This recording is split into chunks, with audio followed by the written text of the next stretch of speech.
Investing your money. Instagram, man, you all should see this setup that I have. This is a cutting edge. I'm live in 6 places. Pretty cool if I do say so myself. So, let's talk here for a second. We're talking about the 8 kind of cutting edge techniques to investing money. This is one of the most common questions I get. Hey Ty, I'm gonna turn this one. By the way, before we start, how can we turn this one just a little bit? I was telling everybody who's on the pre-show, I'm on Zoom on my pre-show, and I was just telling, what I would do is flip that one around. Okay. We might flip the video. Oh, really? Let me try it. Does it flip it? Orientation is locked. Can't do it. Damn you, YouTube. YouTube. What you can do though, Everything. I would just switch these like this. Give me a second. You all get to see the behind the scenes. Hold on. You can sit there. Then you go this one like that. Let me turn this one.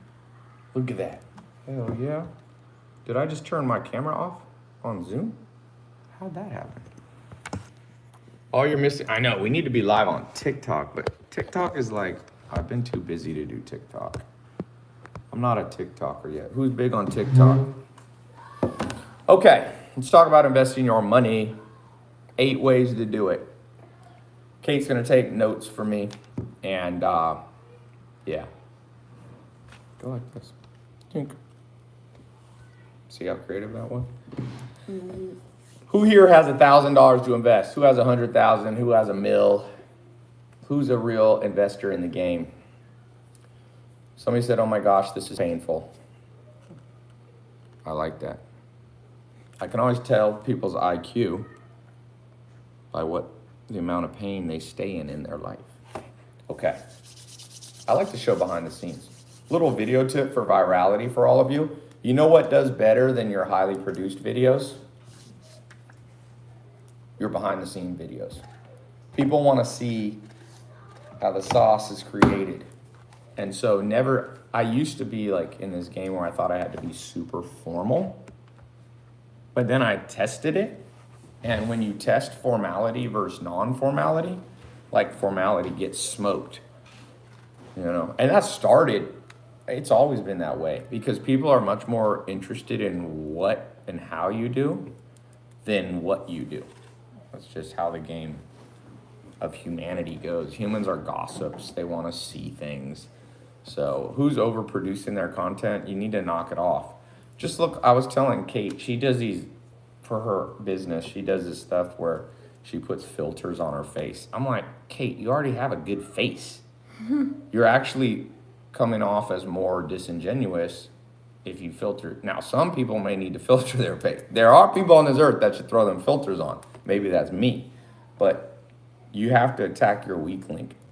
And your weak link is not your face. In fact, you'll do better with no makeup on, I guarantee you. Especially since your audience is like women and stuff like that. So it's not just authenticity, it's just humans are naturally inquisitive. But let's jump in. All right, so the first cutting edge kind of investment technique that I use, and a little background on myself, for those you don't know, I've been in the investing game for a long time. There's 2 types. So number 1 technique is you have to categorize what you're interested in. There's multiple types of investors. Okay. So we're going to do a little quiz. You can figure out what type of investor you are. And I'll start out with an overly simplistic and then we can get more complicated. Are you going to be a passive or an active investor? So active investors are what I do and my business partner. Like I own a large block. We're what you call activist investors. I bought a large block of a NASDAQ company called Wilhelmina Models. It's the largest model agency in the world. You can see there's a 13D filing. It's a government filing we have to do. So sometimes people are like, is this true? I'm like, it's on a fucking website. that the US government runs. You can see it. Okay, why do we buy positions in companies? Because we're going to be active in trying to raise the stock price by improving the fundamentals of the business. That is more advanced for most of you are not going to be activist investors to start. But I want you to keep that in mind because activists make more money than passive investors. And most of you are going to start out as passive investors. So the definition of passive investors, who here is invested in Tesla? Who's invested in Apple?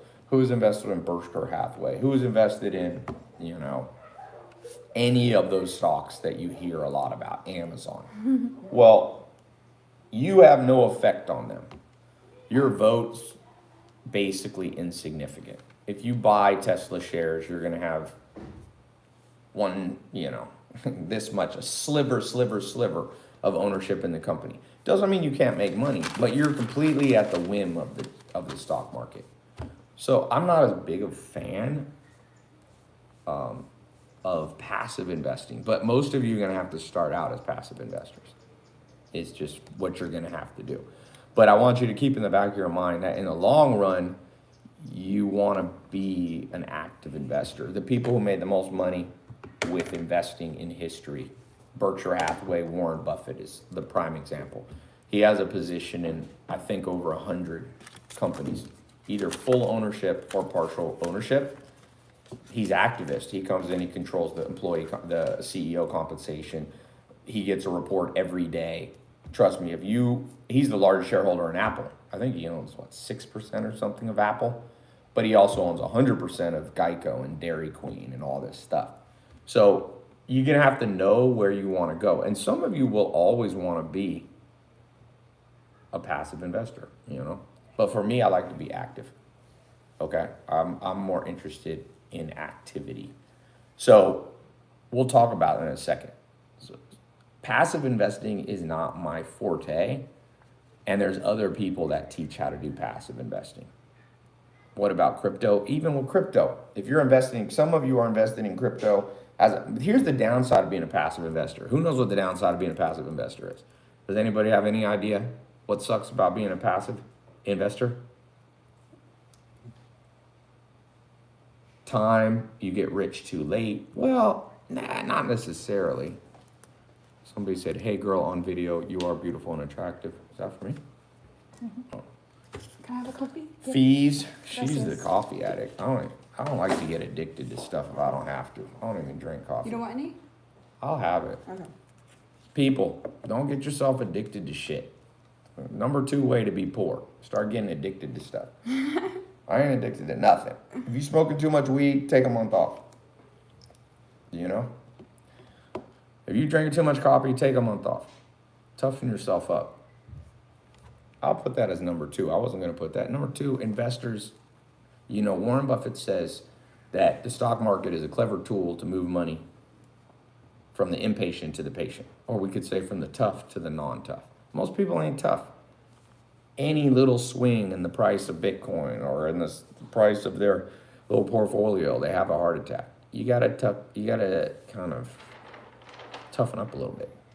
Native Americans used to take their little kids at 9 months old, wake up in the middle of the winter. This is South Dakota. This is a cold winter. I ain't talking about no Puerto Rico winter. I'm talking about the South Dakota winter.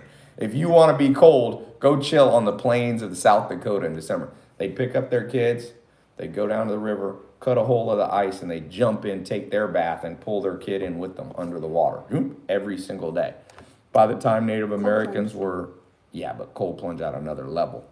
By the time Native Americans were 18 years old, they were the toughest people on this earth. Geronimo, Apaches, Comanches. You didn't want to meet these people in hand-to-hand combat. Now, they weren't investors, but the point is, I'd rather have an army of investors that's like that, versus modern society. People got to eat food all the time. They're always, munching on food. They're always, like, if you got to smoke weed all the time, I'm like, chill. It's okay if you do it at times, but you shouldn't really need to do anything all the time because now you become the servant and the thing becomes the master. You want to be master of yourself, not the servant. So anyway, going back to number one on this active and passive, the main problem with being a passive investor is when things go wrong, you can't fix it. You can't fix it. Like Wilhelmina, for example, I'll just use that. I own other companies, but that's one that I'm an investor and I'm a non-control investor because there's two types of investors beyond active and passive. Within active investors, you can be a control investor or a non-control. I need that whiteboard. Let me show you all something on a whiteboard here. Because you have active, passive, and then off active, it switches into. Are you my Vanna White for me? Yeah, put it right in the middle. Okay. So number 2, was that actually tough enough? Yeah, it was number 2, but I'm going back to number 1. Okay. So you have, oh, there's a big one. Stay in the middle one. That's what you need to do. Okay, so you have, you know, it branches off, passive, active. And then active, there's subset of active, right? So within that, there's minority and control.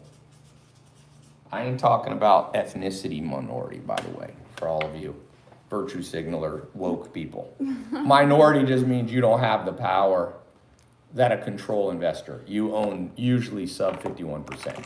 It depends. You don't always have to have 51% to have control. You can have control with 12%. You look at some of the big investors in history, the big active investors or activist. By the way, there's also a subset. You can be, you know, within active investing, you can be hostile or you can be friendly. You know, there's things called green. There's activists that use this technique, which is beyond what we need to talk about here.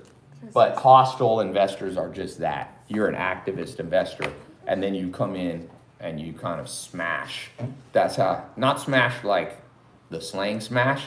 Not that kind of smash. You don't smash the control owners, but you do it. Like I said, if you look at somebody like Carl Icahn, he was active, sometimes minority, sometimes control. But whatever you can be in public markets, you can be minority and hostile. So there's a lot of permutations here. Somebody said it's backwards. Good. Well, then you just have to listen to my mouth. Listen to the words that come out of my mouth. Active splits into minority control. Below that, each of those can split into friendly, hostile. There's green takeovers. There's various things like this. As I said, you all don't need to know this, but I wanted to give you a little more advanced because a lot of stuff I hear is kind of trite stuff. And I spent good bit of time now in New York. One of my law firms, they're the top public activist firm in the world. So we work with them. I was just in Manhattan 2 weeks ago. This is a place some of you will go one day. This is big money's made. You want to know where the money in the world flows? Is right around here. Now, what's interesting, this is what everybody teaches. Isn't that funny? Everything you see on social media teaching you about the stock market is right here. And that's okay, but ain't nobody, monster wealth is right here. You could get rich here, but you can't get wealthy. There's a difference between rich and wealthy. There's a few commas difference between rich and wealthy. So, but that's fine. I'm just telling you, it's interesting that, and it kind of makes sense that everybody teaches you passive investing simply because it's easier and most of the teachers ain't never done this stuff over here. This world is a very, Illuminati kind of world, okay? This world right here, when people talk about the Illuminati, they're talking right here. They're talking the world of, minority or control. They're talking about more in the hostile takeover activists. Somebody said investing in real estate with people like Grant Cardone. That's up here. You're a passive, right? He's doing the activity. Okay, I'm getting a lot of questions. Who has questions on this? This is kind of more advanced than I planned to get in here. Some of you, for those who are going to be in my more advanced training, I'll take you through this. This is something I wish if I was 18 years old, I wish someone had walked this, but the problem is this is kind of like the Illuminati world. Somebody said Ty admitted he's in the Illuminati. There isn't an actual Illuminati, unfortunately, although some of you are sure there is. But there's things that appear at face value a little bit like Illuminati. But in the world, I'm sad to break this to you, rich dudes all hate each other, so they ain't working together, dipshits. So, people can't figure that out. People are like, Bill Gates, Jeff Bezos doesn't like Elon Musk. The two richest people. I don't know, fucking Illuminati group. You think those dudes sit together? These are egos like you've never seen. These are egos. These are egos. This is Wilt Chamberlain and Kareem Abdul-Jabbar. They didn't like each other because one's like, I'm the greatest center, and one's like, I'm not. They weren't in no Illuminati. So, but there is appearances of Illuminati. Okay? There are and that's what I said. This world is a world that's kind of, not many people know how to do it. Therefore, it takes on the aura of that. But it's a place that some of you should go over time. You start here in the passive investing. That's how I started. I remember my first stock that I bought was GE, General Electric. I remember I used to get a check. It was like 5 cents or something. It was 5 cents a quarter. I was like, yes. It's like, and I was thinking, the stamp that mailed this to me was 30 cents or whatever, 40. And my check was like 5 cents. So that's the power of passive investing. You can compound that 5 cents. And if you live several thousand years, you will be a millionaire. That's how you can get wealthy. You need an elixir to help you. I don't even know. It's too hot. I never like coffee. I'm like, shit's too hot. Burns your mouth. Okay. Where is Kate from? Kate did her DNA. You're mostly Swedish. Yeah, mostly Norwegian, French, German, British, Irish. She got that Swedish face. Okay. What's the bottom third brand? Yeah, green is just like a type of hostile takeover or friendly takeover. I mean, these are kind of more complex. I do some activist stuff. Now, almost everything I do with my money is active, just so you know. So in the long run, wealth for each of you will come in this category. This category is what most people talk about, and it's not horrific, but it's just, there's not one person on the top of the Forbes list who came from this side. Zero. Zippy zero. Okay. How much of Radio Shack do you own? The majority. Most of the companies, the big companies I own, like Pier 1, stuff like this, I own the majority. So that would put me in active control. And then since I'm in control, I'm not gonna be hostile against myself. So usually when you're control in a business that so there's levels of control. So believe it or not, there's minority control. I'm working on a publicly traded company. We're looking at buying a European company that's a New York Stock Exchange. You can be minority control or majority control. So like Revlon, you all know Revlon makeup? Wow. That's a company that was, the market cap dipped to like 350 million bucks. And I was like, oh, I want to buy Revlon makeup. Imagine if you could buy during COVID, everybody freaked out. So stuff dropped to, I think it was at the bottom. All of Revlon was a $350 million market cap company.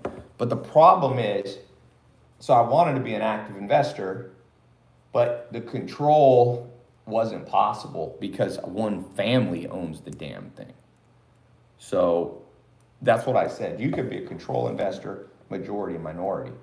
So for example, Carl Icahn often was a minority investor without control. That's why he had to use hostile techniques. So he would put pressure on the majority owners who had control.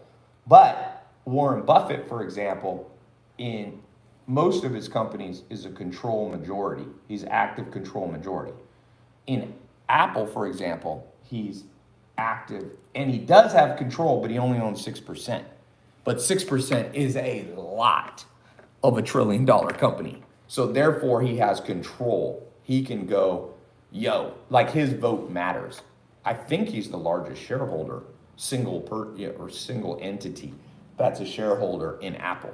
So that's why I said can you use proxies for control? Yeah, I mean that the proxy is the concept of how you're exerting your pressure. One of my chief financial advisors that works for my companies, all he's done for the last 30 years is he does active minority, okay? Sorry, active control minority. So this should actually be active minority passive. Isn't that weird? You could be an active investor with a minority passive position. That's why I said this thing's like chess. It can get any variety. But he's been a mentor to me, and he's super aggressive. He comes in, you don't want him coming into your company because he comes in as a pure, active, control, hostile investor. He comes in and destroys you.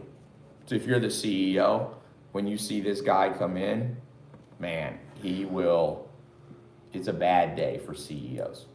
Now, the good news about that for the world is that sometimes active control, hostile people make the world a better place because they clean the company up. That's how capitalism works. Capitalism is very complex, and it's weird. Just be honest, has anybody ever got this lesson in your entire education? Junior high, high school, or college?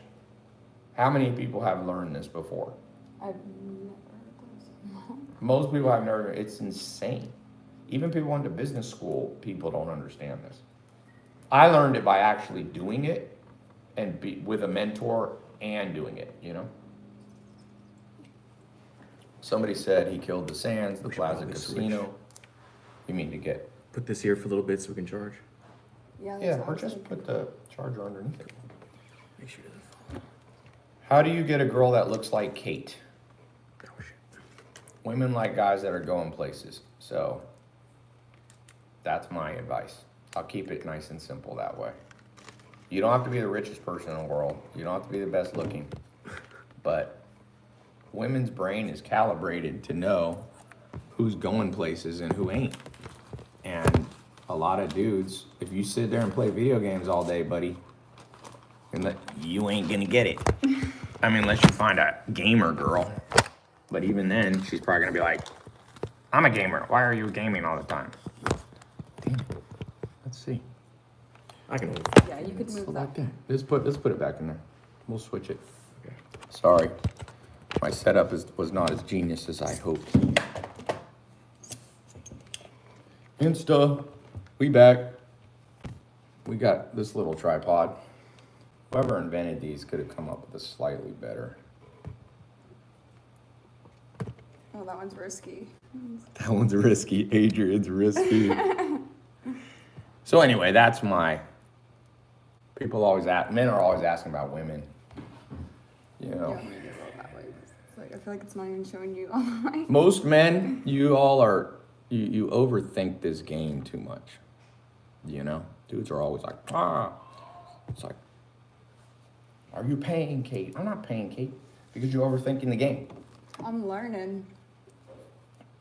Who owes me $1,200 actually? I actually owe him. I suckered her into the secret to winning bets is always let them win the first one. So we were playing basketball. Let me win. Okay, whatever you think. I'll tell you a famous story about the founder of, I think, Payless Shoes. He committed suicide. Vegas used to be run much more by the mafia, and the mafia suckered a dude into giving his entire fortune. They had cameras where they could see his cards, but the core thing is they let him win $1 million the first time, and the dopamine that was released in his brain, it was either the founder of, it was like Payless or KB, I forget what the guy, you can Google it, but you always so I let her win the first one, 3-point shootout yesterday, $200. And I said double or nothing, and people can't resist that greed. It's like, oh, I beat Todd first time.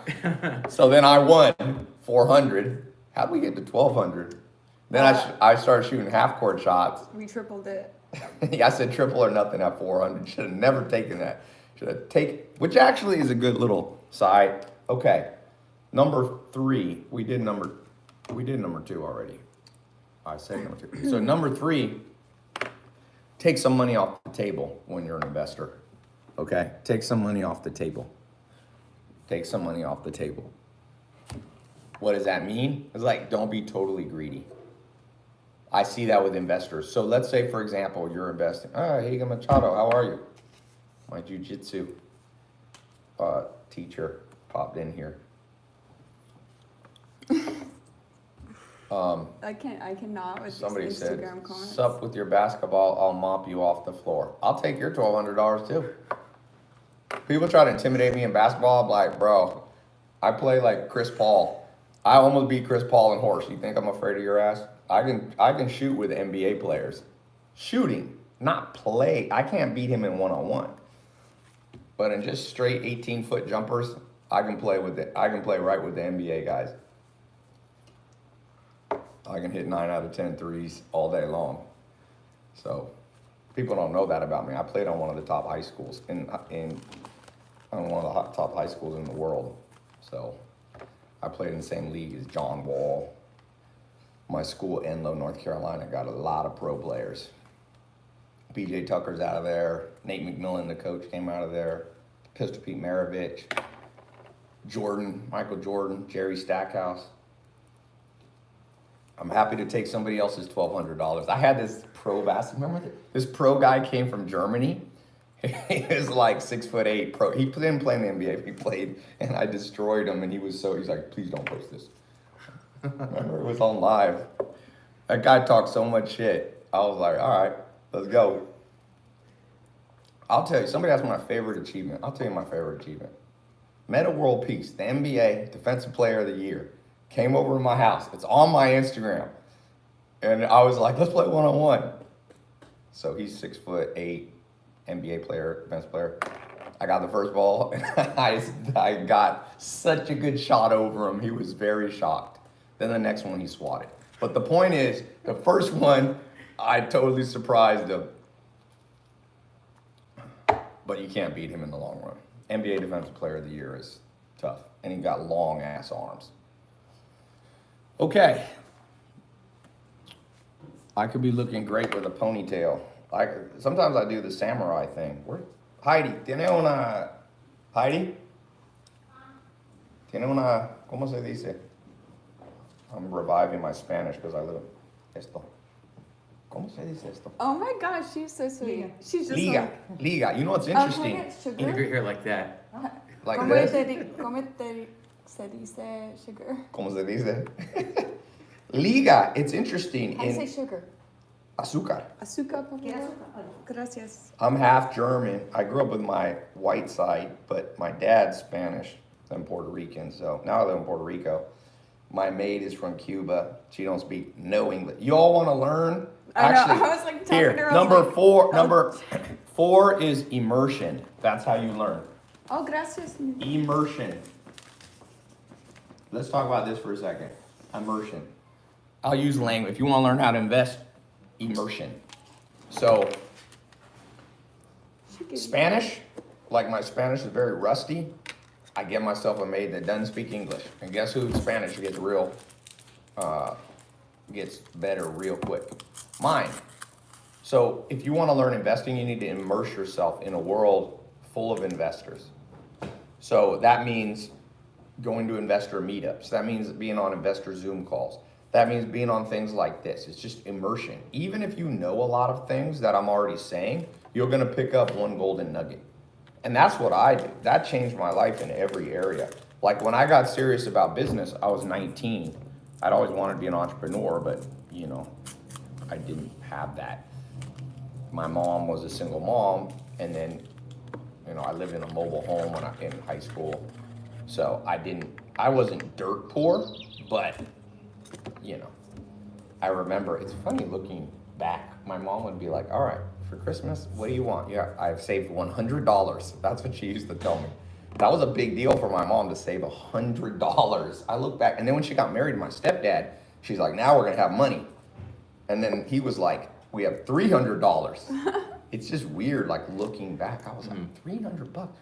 She used to budget like food. Like my mom would be like, all right, it's like, we can't get this. My stepdad before a movie would drive to a grocery store to save like $1. He's like, you can't buy that movie candy. That's just $4. We drive an hour, not an hour, but he'd drive like, take an extra 30 minutes and he'd be like, I saved $2. He's like, that's how you do it, Ty. That's how wealth's created. He didn't really know how to create wealth either. But that was his best get. He's like, I was like thinking, we saved $2, but we also wasted 30 minutes. I'm like, if you work for $4 an hour, if you could make your time worth $4 an hour, we actually lost money. But going back to what I'm talking about here, immersion, what changed my life was when I was 19, I went to live on this farm with a guy named Joel Salatin, who's pretty famous now. If you Google Joel Salatin, he's a marketer, but he's also a speaker, thinker. He's written 11 books. He's one of the leaders of sustainable agriculture. It's a fascinating guy. But I lived in his backyard in this little house. I just took a video of it. It's insane. That house had no toilet. He literally took a saw. They have like these little saws, and cut a circle in the floor and put a bucket underneath there. He goes, "That's your bathroom." And I lived there for 18 months. I can't believe he never made you a bathroom. He told me, he's like, "I'm gonna make a composting toilet that's sustainable. It'll compost everything." But he's like, but I was immersed in that life. I only left that farm like 2 times. So I was totally immersed in that life. And the way you learn anything, whether it be investing, building a business, the ideal way is shadowing and immersion.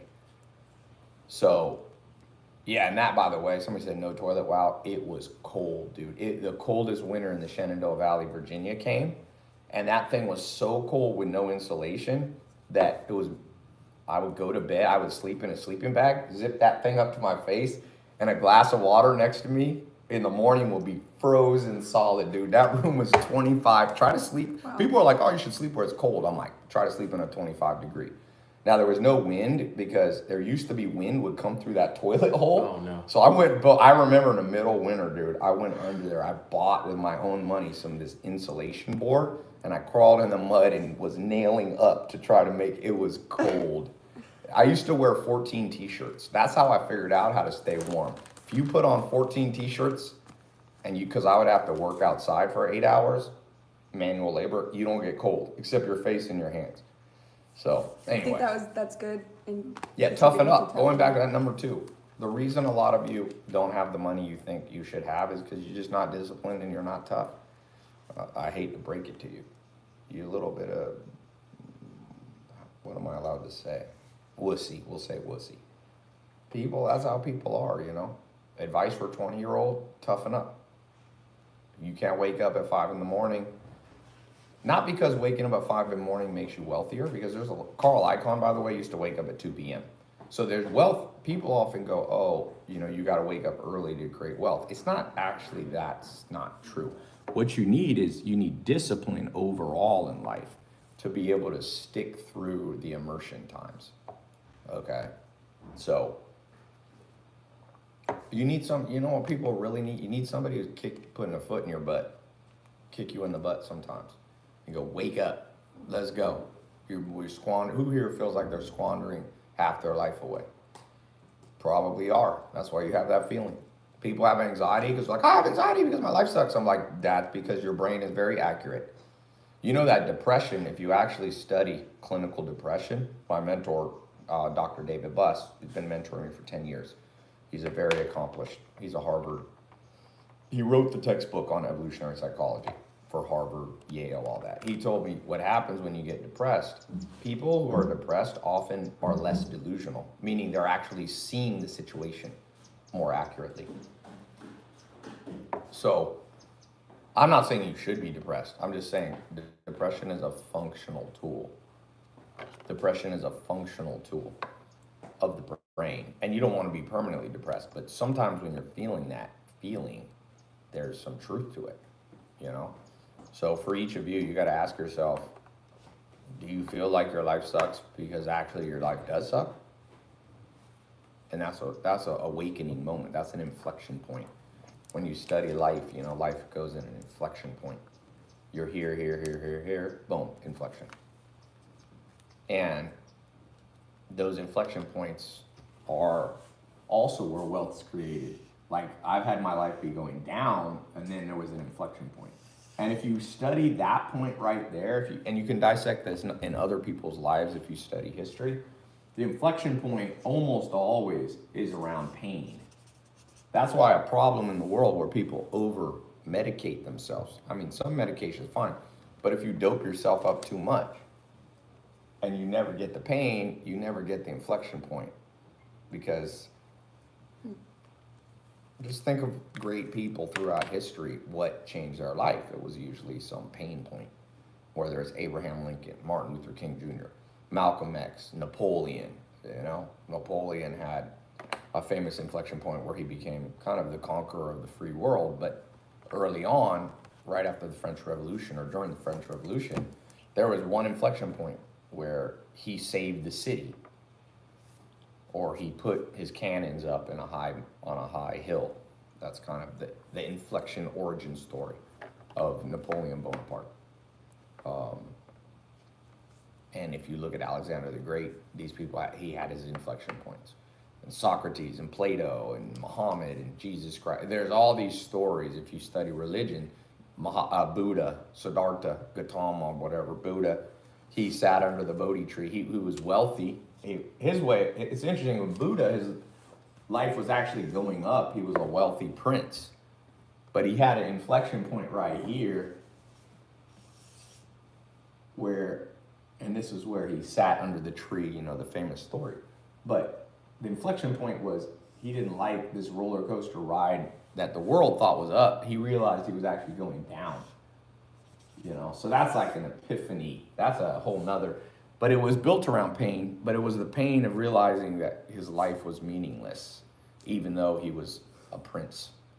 You know what I'm saying? So if he was just playing video games, some of you are just playing too much video games, you know, you're watching too much porn, too much video games, too much weed, too much alcohol, too much Tinder, whatever it is. And for men, it's usually different than women.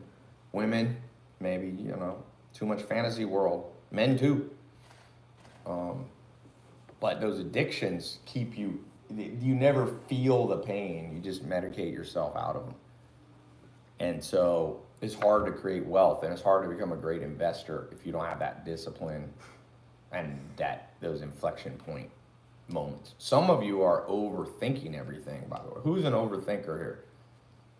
Who's an overthinker? What was my pivot point? I mean, my pivot point in my life was when I was like, realized I didn't have a college degree. I'd lost touch with all my friends. I didn't have a car. I didn't have a house. I didn't have any money. I was like sleeping on a couch in a mobile home. I remember that day. It's funny, I can still remember it. And I was like depressed. I was like, what is going on? And out of that, everything changed really quick. That's the cool thing, is that oftentimes when you let the pain bring you low, you get a big jump, as opposed to never letting the pain hit, and then you just have like this super slow kind of, you know, that's depressing in life. It's better to go down and then back up than just vacillate like that's the worst life. That's what Thoreau, you know, said. The mass of men lead lives of quiet desperation. What's called resignation is confirmed desperation. That's what most people, this is the holding pattern, probably everyone you know. They have little ups, little downs. Little ups, little downs. And the whole thing is trending down. So it's like little bumps, but it's like trending down. That's the course of most people's life. Whereas, like I said, if you see Buddha, you could see this in every religious story is similar. Stories of Jesus Christ, you know. It's like death and then resurrection. And other religions have a similar thing like that too. Other stories, Native Americans have that, you know, the death, the flood of the world, and then the rebirth of the world. Blackfeet Indian have that. Sioux Indian have that. Egyptians have that same story. There was a famous historian / philosopher named Euripides. Anybody know who Euripides is? Another one of those things they should teach you in school. But he wrote about things like kind of Helen of Troy. I mean, these were sad stories. Some of the saddest things I've ever read is like Euripides talking about, let's say, the fall of Athens, which is Greece. And talk about boom. I mean, you all have heard the Trojan horse story, but you haven't heard the full story of Euripides. You know, where the invaders took the grandson of the conquered and they showed it to the grandma because the dad had been killed and the parents. And they're like, your grandson must die. And they threw him off a cliff. And it was like the grandmother's life, and the life of that civilization disappeared. See what I'm saying? Whole civilizations have disappeared. You look at Easter Island. There's a great book called Collapse by Jared Diamond. I know Jared Diamond. He's a fascinating guy. He won a Pulitzer Prize for his book Guns, Germs, and Steel. So out of these civilizations fall. You know, everything falls too in the end, including you and I. So be humble, because even the wealthiest will disappear. Jeff Bezos ain't gonna always go up. Elon Musk will fall. I mean, you fall when you die. Usually your kids can't keep going, but that's okay. That's okay. You don't have to get depressed over that. That's just like you don't get depressed over the fact that your dog lives and dies, and you don't go, what's the purpose of your dog's life? The purpose of your dog's life is to be alive here. And that's the purpose of your life, and is to try to thrive while you're going, you know? Somebody on Instagram, Harry Brooks, said, you're not rich. Compared to some people, I ain't rich. Compared to Rockefeller had $600 billion in today's dollar. I ain't rich, you know? Compared to how I grew up, I am. Compared to how I grew up, I'm rich. But compared to some of the Moroccan kings, these guys had 800 sons. Mubarak the Bloodthirsty sat on a hill throne of skulls of the people he conquered. It's insane. He had 800 sons. Back then they didn't count their daughters. Rothschilds weren't rich. This dude controlled a whole empire. I'm not rich. You know, some of the Aztec kings, they were rich. The Incas, these people, when the Spanish came there, these dudes were like sitting on gold chairs. You know what I'm saying? So keep it all in perspective. To me, it's a game. Life is a game. It's a puzzle. And that's why I'm doing this call now. You know, it's like, can you put together the puzzle of your life? Just think you're like born and there's like a 800-piece puzzle. And it's like, there you go. That's your life. And you know what? Most people put together 3 pieces of it and then they give up, smoke, drink, play video games. That's about what people do now. And that's okay. I'm not against video games per se, but that's not the game that I want to play. And what I like about the investing game, going back to investing, talk about a puzzle. My brain sometimes is like, I got to immerse myself. I'm talking to smart people. I'm like, I just flew to Dallas for a deal, and I'm sitting there I took a jet because it's easier to, I do some commercial, but some jet. And I was just like in the jet, and I brought a book. I didn't even read the book. My mind was just going. It's like, how do you piece together to take minority control? You know, I don't like to do hostile stuff in the investor world. You got to have real thick skin for the hostile game, because it actually creates its own. If you study game theory, it's called tit for tat. You move one way and you attack, and just be ready for other people to attack you back. It's like going to a nightclub and smacking people in the face. Be careful, you're gonna smack the wrong dude and you're gonna snap your neck. You know what I'm saying? Okay, let's keep moving through this. We have 4 more. 4 more. Now, I'm going to put up is that my real phone? Oh, that's my main phone. Good. I'm gonna put up a link, because some of you are just here for half of this. I'm gonna pin it. You may need to pin it on. Actually, Itzel or Josh is watching. I'm gonna pin it. If you want to go into my advanced mentoring, where it's an immersion program, I have 4 levels to it. Okay. It's 4 to 12 months. I'm gonna put a link. We have an application. There's a deposit you put down just to show you're serious. Then you pick a time, my phone team calls you to make sure you're a good fit. Only about 20% of you are a good fit. Everybody can apply. And if you're not a good fit, they'll refund the deposit. If it is you are a good fit, they'll apply the deposit to whichever of the 4 levels. The 4 levels are coaching, which we do virtually like this, but in a smaller group. Instead of having 1,000+ people on, it's small group. I'm basically looking for 300 people that I can transform their lives. And I did this 2 years ago, or no, 4 years ago. I've been busy. The last 2 years I've been buying. I own 23 companies now. My life is pretty complicated, but I have Friday, Saturday, and Sunday that I can focus on this. Monday through Thursday, I'm busy with my bigger companies. So if you want, by the way, if you're looking for somebody to do advanced mentoring and they have a lot of time, you probably don't want them as a mentor. That's one of all my good mentors are hard to get on the phone. All my good mentors, some of them are billionaires. Some of them are not even formal mentors. I just, like Mark Cuban, I'll ask him questions sometimes. Tillman Fertitta, I'll text him. Tillman Fertitta is, worth $5 billion. It's like, if I text him, I get like a 50-50 chance he'll respond within 30 days.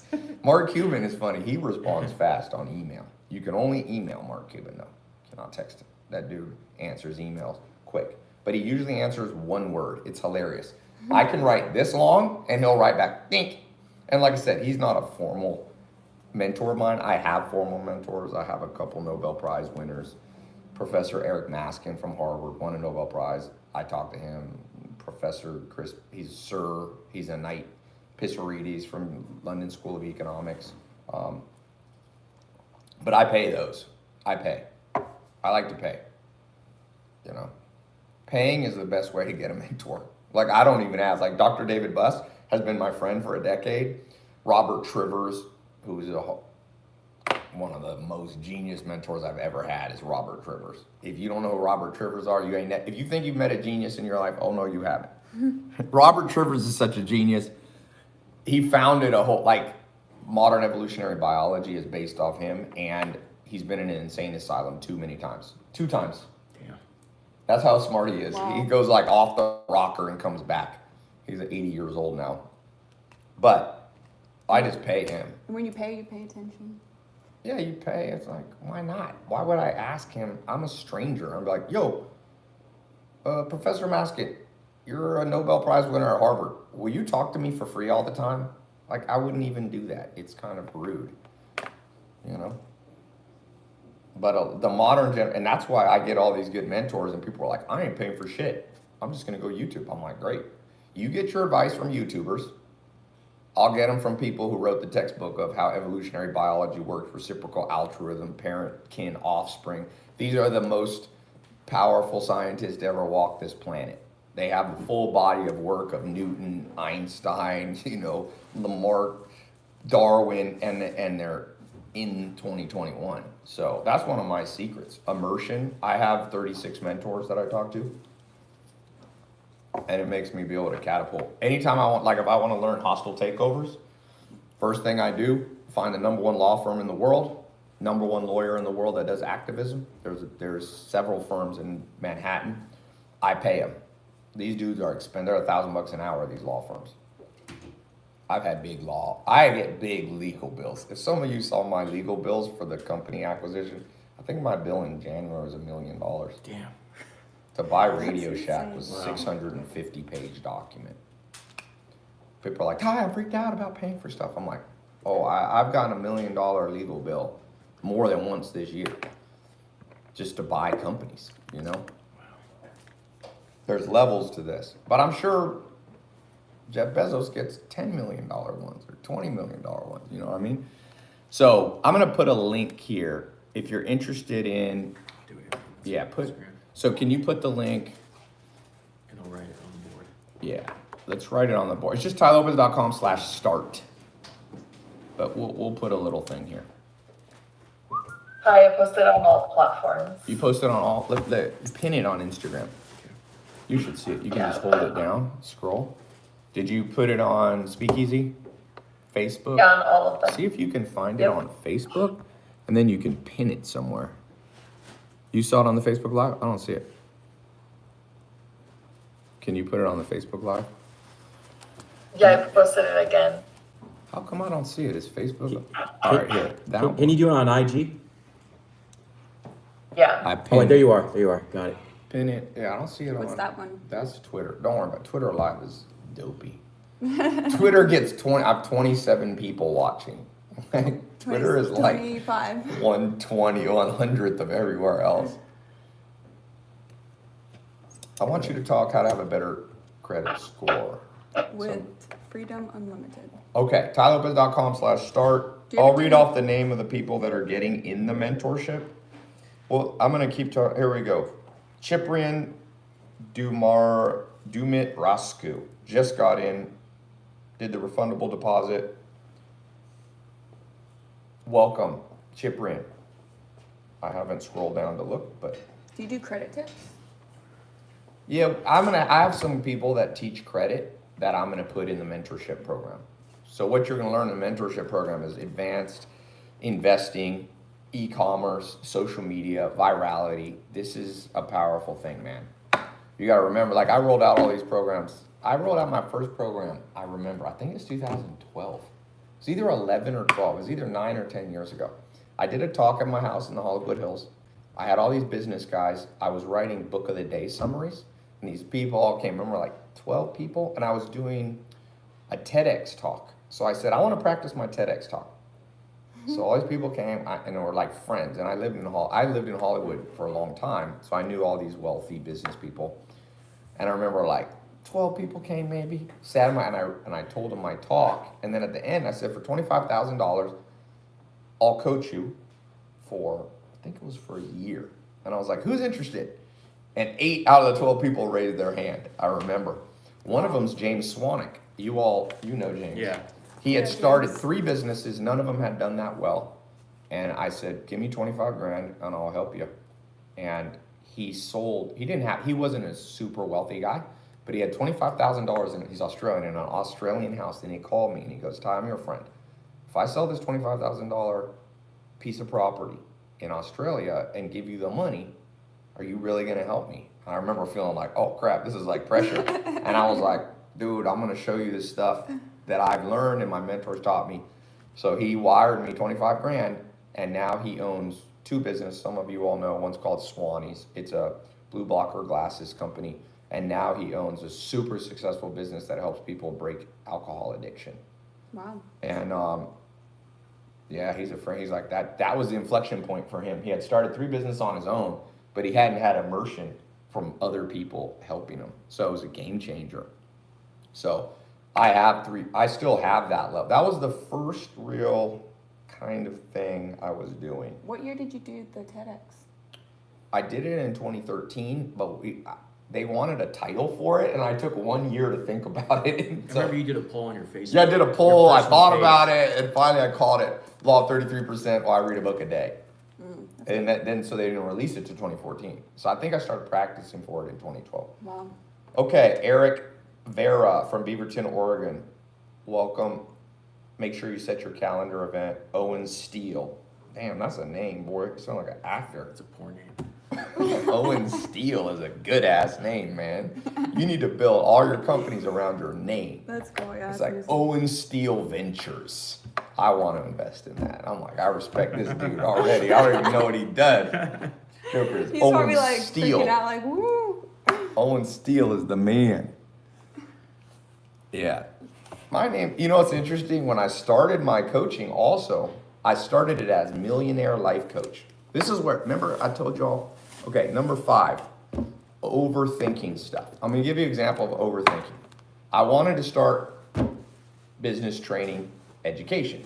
Back when I started, people thought it was scams. Now, nobody thinks online education is a scam. Masterclass is $1 billion company. Udemy is, now it's like more understood. But back then I started it and I was like, what should I call it? And I was like, Millionaire Life Coach. That's what people want. So I went and I overthought it because I thought for like a month, like, what name should this be? And I don't know, for like finally one day I was like in the shower and I was like, Millionaire Life Coach, this is the damn name. And I bought it. It was like $2,500 domain. And I was like, this is gonna make money. I remember I posted it. And basically, nobody bought anything. And I was like, so I'd invested my money and my time.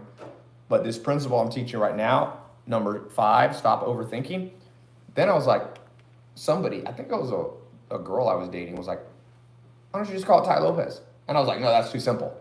She was like, no, just call it Ty Lopez. So I went, believe it or not, I hadn't bought TyLopez.com. Always buy your name. Go to right now to like Namecheap or GoDaddy and buy your name. So I went real quick, I bought TyLopez.com and I reposted the same material and instantly I started getting sales. So I'm going, aha, it's possible to overthink if you want to make money in this world. It's as simple as a lot of business, like, and then I learned my lesson though. People are like, what kind of logo are you gonna have for Ty Lopez? And people are like, oh, we're gonna make a little, a little mini person, like a little caricature, da da da. And then I was like, what if I just type out the word Ty Lopez? And to this day, if you go to my website, my logo is Ty Lopez, blue and gray text. I think I made it myself. And that business made a lot of money. So some of you are just classic overthinkers, man. And some of you are underthinkers, by the way. Some of you act without thinking. But I have found, in general, we're living in a world full of overthinkers. All right. Felipe, you accidentally paid twice. Itzel, can you void one? Felipe C. Arancibia from Tempe, Arizona. Don't worry, we're ethical. We're not going to charge you twice. Felipe, you Don't press that button accidentally twice. paid Chris twice. M. Walker, Myrtle Beach. Welcome to the program. Awesome. Is that custom software? That's the deposit. Remember, you talk to my team tomorrow, put a calendar invite. We now know you're serious. The reason we charge money for a deposit is 5 days ago, I did it on my Instagram. Do you want me to mentor you? And like, we broke the Calendly link. Got like, oh, can I have a few? Yeah. $1 million body. Keep berries around. Don't be eating so much fruit. Eat berries, man. Modern fruit is engineered and hybridized to be too much it's too much sugar. Blueberries are not so hybridized, especially small blueberries. I have 1,200 acre farm, so I grow a lot of this stuff. Blueberries have 1 calorie each. And they're the only thing with more antioxidants than blueberries is goji berries. But I can't grow those. Raspberries are good. Blackberries are actually healthier. Eat berries to get rich. Let's put that. Okay, number 6, let's throw it in there. Are you serious? No, not berries. You gotta have energy. You need to eat better. Some of you all, your problem is physical, not wealth. Oh, these are nice and cold too. Some of you, trust me, your problem is physical. There is a lot of science. There's something called hypomania. Who knows what hypomania is? Because wealthy people on average have much higher incidence of hypomania. And what hypomania is extreme levels of energy. Now my cousin Maya, I never realized it about me, but I talk to my friends, they're like, Ty, I think you have the most energy of any human on earth. Now that's not true, but in their world, since they grew up, I don't know, they grew up, but I do have high energy.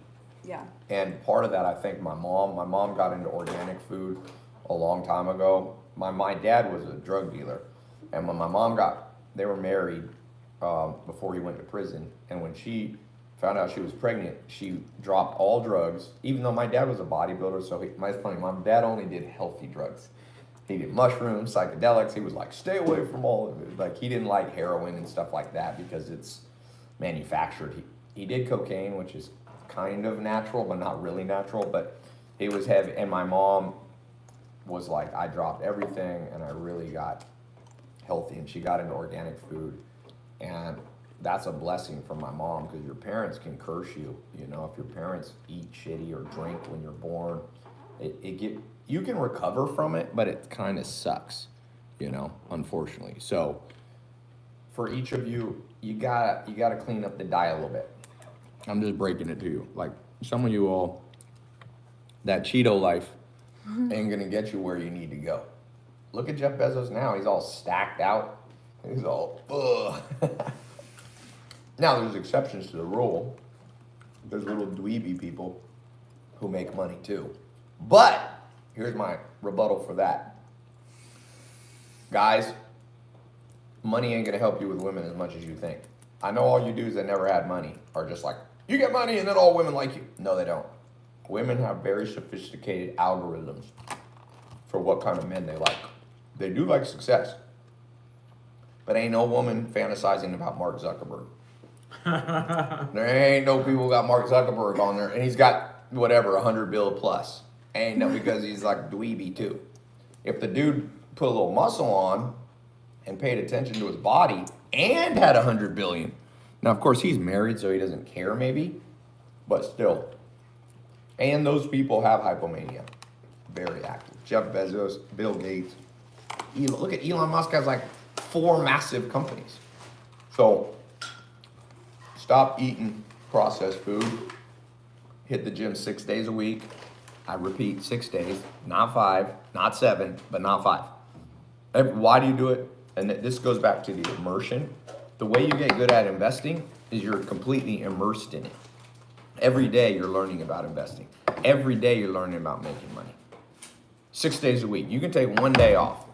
I take Sunday off, even though today's Sunday and I'm doing, but usually I take Sunday off. I have to fly today. So I was like, I'll pop in on this thing. Every day you are immersing yourself, but not all day. You want balance. Some of you going to the gym too much. You know, some of you are thinking about making money too much. It's the balanced life that wins. Okay, we have 2 more. So now let's talk about asset classes. Asset classes. All right, also, let me just say a few people who just got in and applied with the refundable deposit. Saul Escobar, Los Angeles, and Aquila, with no last name, from Memphis, Tennessee. Welcome. I look forward to seeing you in the more immersion advanced mentorship program, the immersion mentorship. You need that. Some of you don't need it, but a lot of you do. It's what I did. Okay, asset classes. So we talked about, passive versus active investing. Most everything you learn in the world is passive, but that's not where the most money is. The money's in active investing, which splits into minority control. Within control and activism, you have minority and majority, meaning you can gain control in companies without owning the majority, just to be clear. That's a common misconception. You don't have to own 51% of a company to have a majority. In fact, like I said, Warren Buffett owns, I think, 6% of Apple, and he's a control active investor. And then you can take more control through friendly, hostile. There's green takeovers. There's all kinds of, green is kind of like legal blackmailing, but don't do that. I am a big fan of more the friendly thing. So I have a position. I have a control minority position, me and my business partners. So we have board seats on a NASDAQ company. Okay, it's public. You can Google it. There's something called a 13D filing that I have to do. 13D just means when you get large enough control of a publicly traded company in the United States, you have to tell the whole world. So sometimes people are like, "Are you telling the truth?" I'm like, "Yes," because it's on a U.S. government website. So some of that 13D type stuff are things. Who here has ever read a 13D, by the way? Who here has ever heard the phrase 13D? This is the modern state of the school system. Nobody's ever even heard of the phrase. Be honest. Who's heard?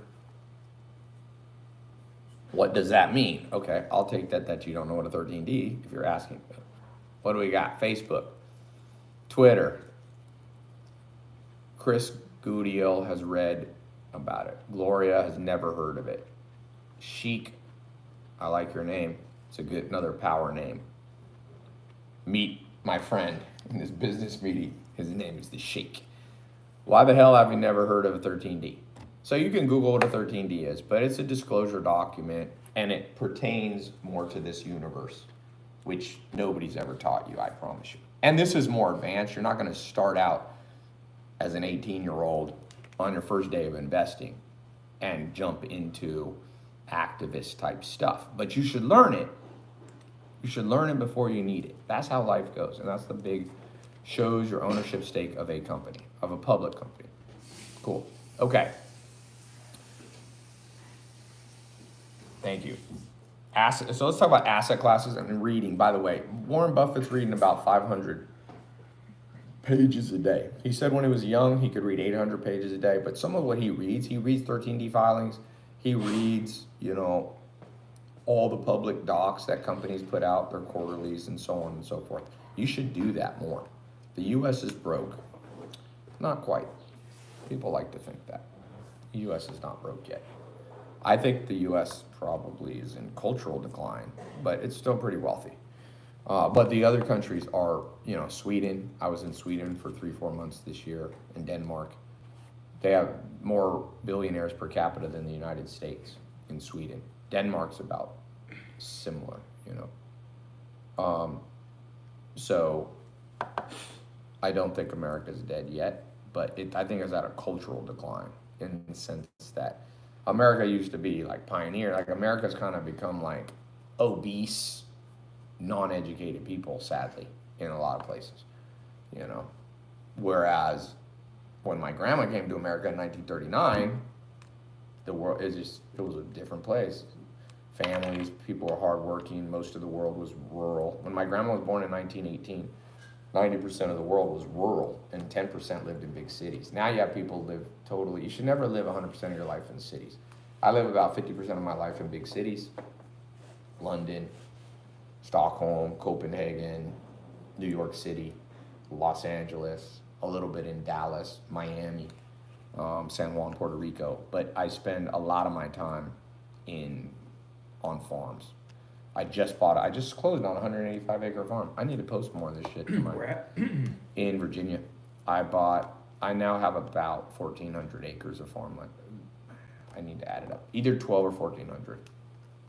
So asset classes. Let's get into a little bit of asset classes. I like farmland, but farmland's super advanced. Do not invest in farmland. I've been doing farm stuff since I was 19. Don't do. Yeah, I bought 185 acres. That's attached to, so I have a farm that's 152. Then I just bought, I forgot I owned another small farm that I bought in 2016 in the middle of an Amish community. So that one's only 10, but it has industrial buildings on it. So that's 162, and I just bought another 50 roughly. So that's 210. I bought 30 acres, so it's 240, and I just added this 185. So that's just, it's like 520 acres in one. It's the middle of an Amish community. They run the farm. Then I have well over that up in the Shenandoah Valley. So I'm like at 1,100 acres. Bill Gates owns 250,000 acres of farmland, and I'm trying to get there. So asset classes, if we go in, you know, if you go in the world of asset classes, you have so many asset classes, okay?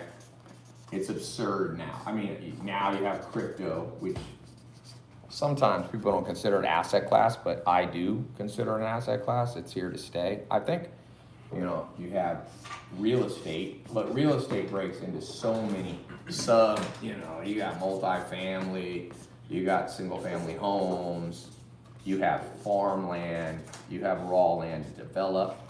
So I'm developing, me and my business partner bought a whole bunch of luxury real estate, probably valued at about $20 million to $30 million right now. And some of it's raw land. You can do luxury. We have a luxury real estate. So we're building a mansion for sale. It's actually for sale right now in Puerto Rico. If any of you want to buy it, $16 million. But it'll be done in February. If you want to buy it now, it's $14 million. So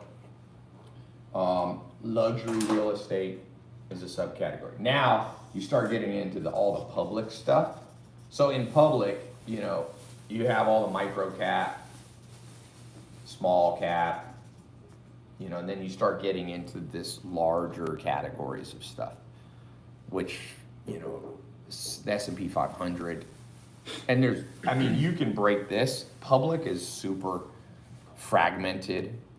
And you also have, obviously, you have the bond markets, and you have the whole world of treasuries, and you have the worries, the money market world, and you have the worry of hyper short-term loans like commercial paper, okay? CP, you can call it.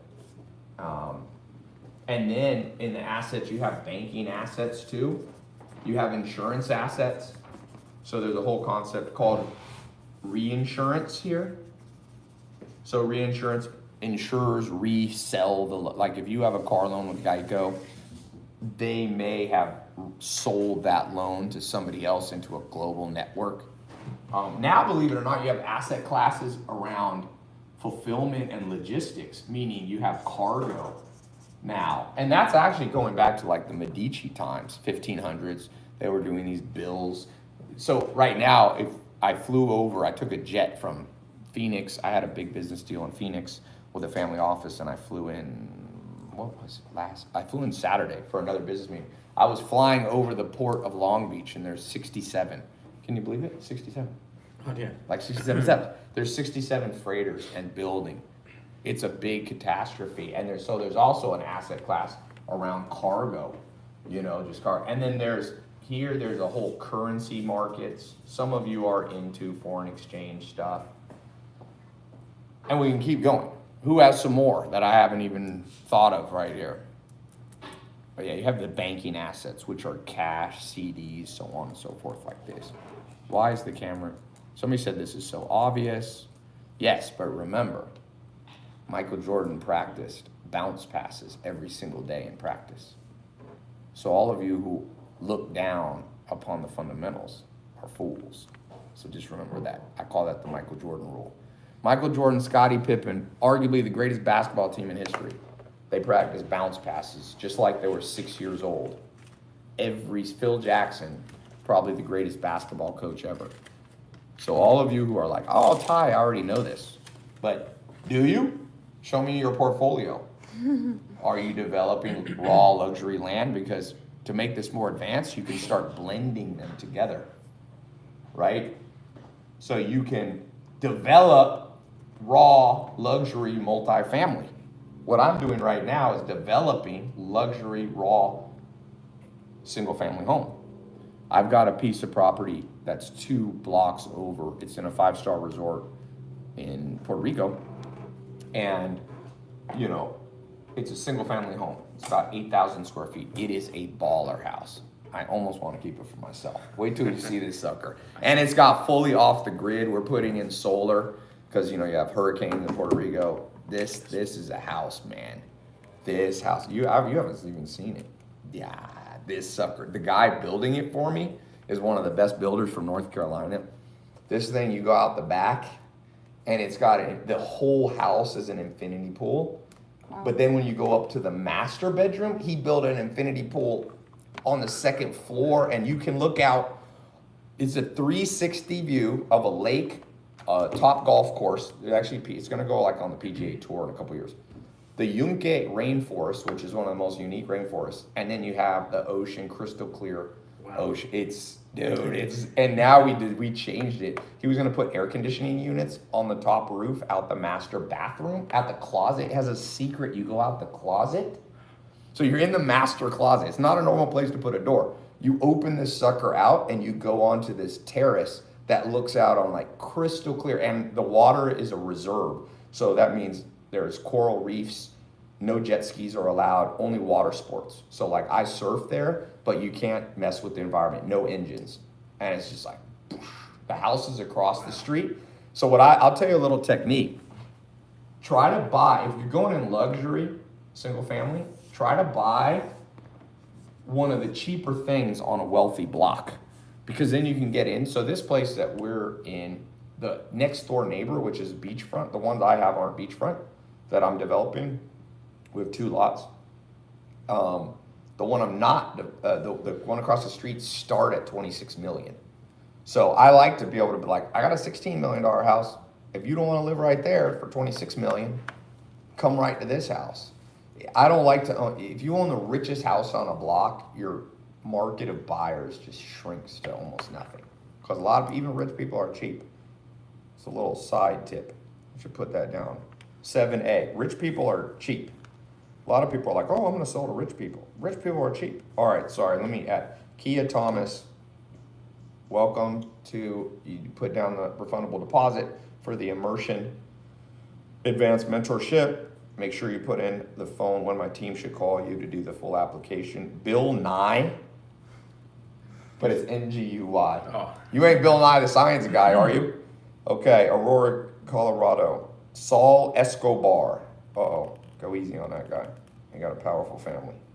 Saul Escobar, we're gonna treat you well. I don't want the plata or pluma. What did he say, plata or pluma? Yeah. You guys know what plata or pluma means? That's what Pablo Escobar he used to go, he would drive somewhere and they didn't want to take his drugs, the police officer or whatever. He'd say, plata or pluma. Plata is money. Pluma is lead. Like, I'm gonna put a bullet in your head. It was a little bit like, have you ever seen the movie Princess Bride? In the movie Princess Bride, it goes, there's this scene where Andre the Giant comes up to the guy and he's like, give me the key to open the castle gate. And the guy's like, what key? And he goes, rip his arms off. And he goes, oh, you mean this key? And suddenly he found, I could see Pablo Escobar being like, yo, let me through this bridge to deliver this cocaine. And the police officer is like, no. And he's like, you can take this money or you can take this bullet. And the guy's like, I think I'm gonna take the money. I seem to like that option. If you study human psychology, it all breaks down to the same thing. Pleasure pain principle. Move people towards pleasure, move them away from pain. Yeah, okay. By the way, that's really how asset classes are. If you look at every one of these, the underlying psychology is the same. You know why people like, and in crypto, you know, you have the big tokens, the big protocols, you know, you have the Bitcoins and this and the ETHs and all that, and then you have all these kind of, and now of course you have the whole DeFi world, which is a whole another universe, but you also have all these like micro projects that could make you rich. And so notice everywhere, whether it's real estate, public markets, now you have private offerings too, which I do a lot of. So you have private placements, they're called. This is a whole nother world that's starting to open up. There used to be a lot of regulation on this, but private placements are where you're buying things that they don't fit here. Now, private placement can be real estate too, but private placement could be, you know, investing. You could even, in a way, put angel and venture investing under here, in a sense. Oftentimes when people mean private placement, they mean, these are more institutional private placements. Angel, venture, there's mezz. I'm working on some of my companies for mezzanine. You get mezz debt, for example, BlackRock, Blackstone, KKR. You have, you know, venture debt. These are companies like General Atlantic stuff. Then you have your alternative lending stuff. You have your alt lending. So this is a whole nother world. Some people call it vulture investing. You have, you know, also you have ABLs in a sense can come under here. Does anybody know what an ABL is? ABL is asset-based lending. It's mostly when they lend. I own companies like Pier 1 Imports. It's one of the biggest furniture companies in the world. So you can operate where they leverage against the furniture you have in your warehouses. So you have ABLs. You have merchant lending now, which is actually this like shadow bank world. You have shadow banking. But I've used these merchant lending. These are like, these people basically, they sell future receivables. They buy future receivables. It's very complex because these guys try to charge people 60% interest. And that's against the law, but they found loopholes to get away from it, to get around it. So that's why I said the whole world, the way finance, and then you have CLOs and, you know, the person who's one of my next door neighbors in Puerto Rico, if you ever seen the movie The Big Short, that's him. He made billions of dollars in a short period of time in 2008. Factoring is a subset that goes over here. But factoring is different than ABLs, my dear. They're in the same universe. Yeah. So, how come that guy is not saying he knew all this before? I know your ass didn't know all this before. Don't be trying to bullshit me.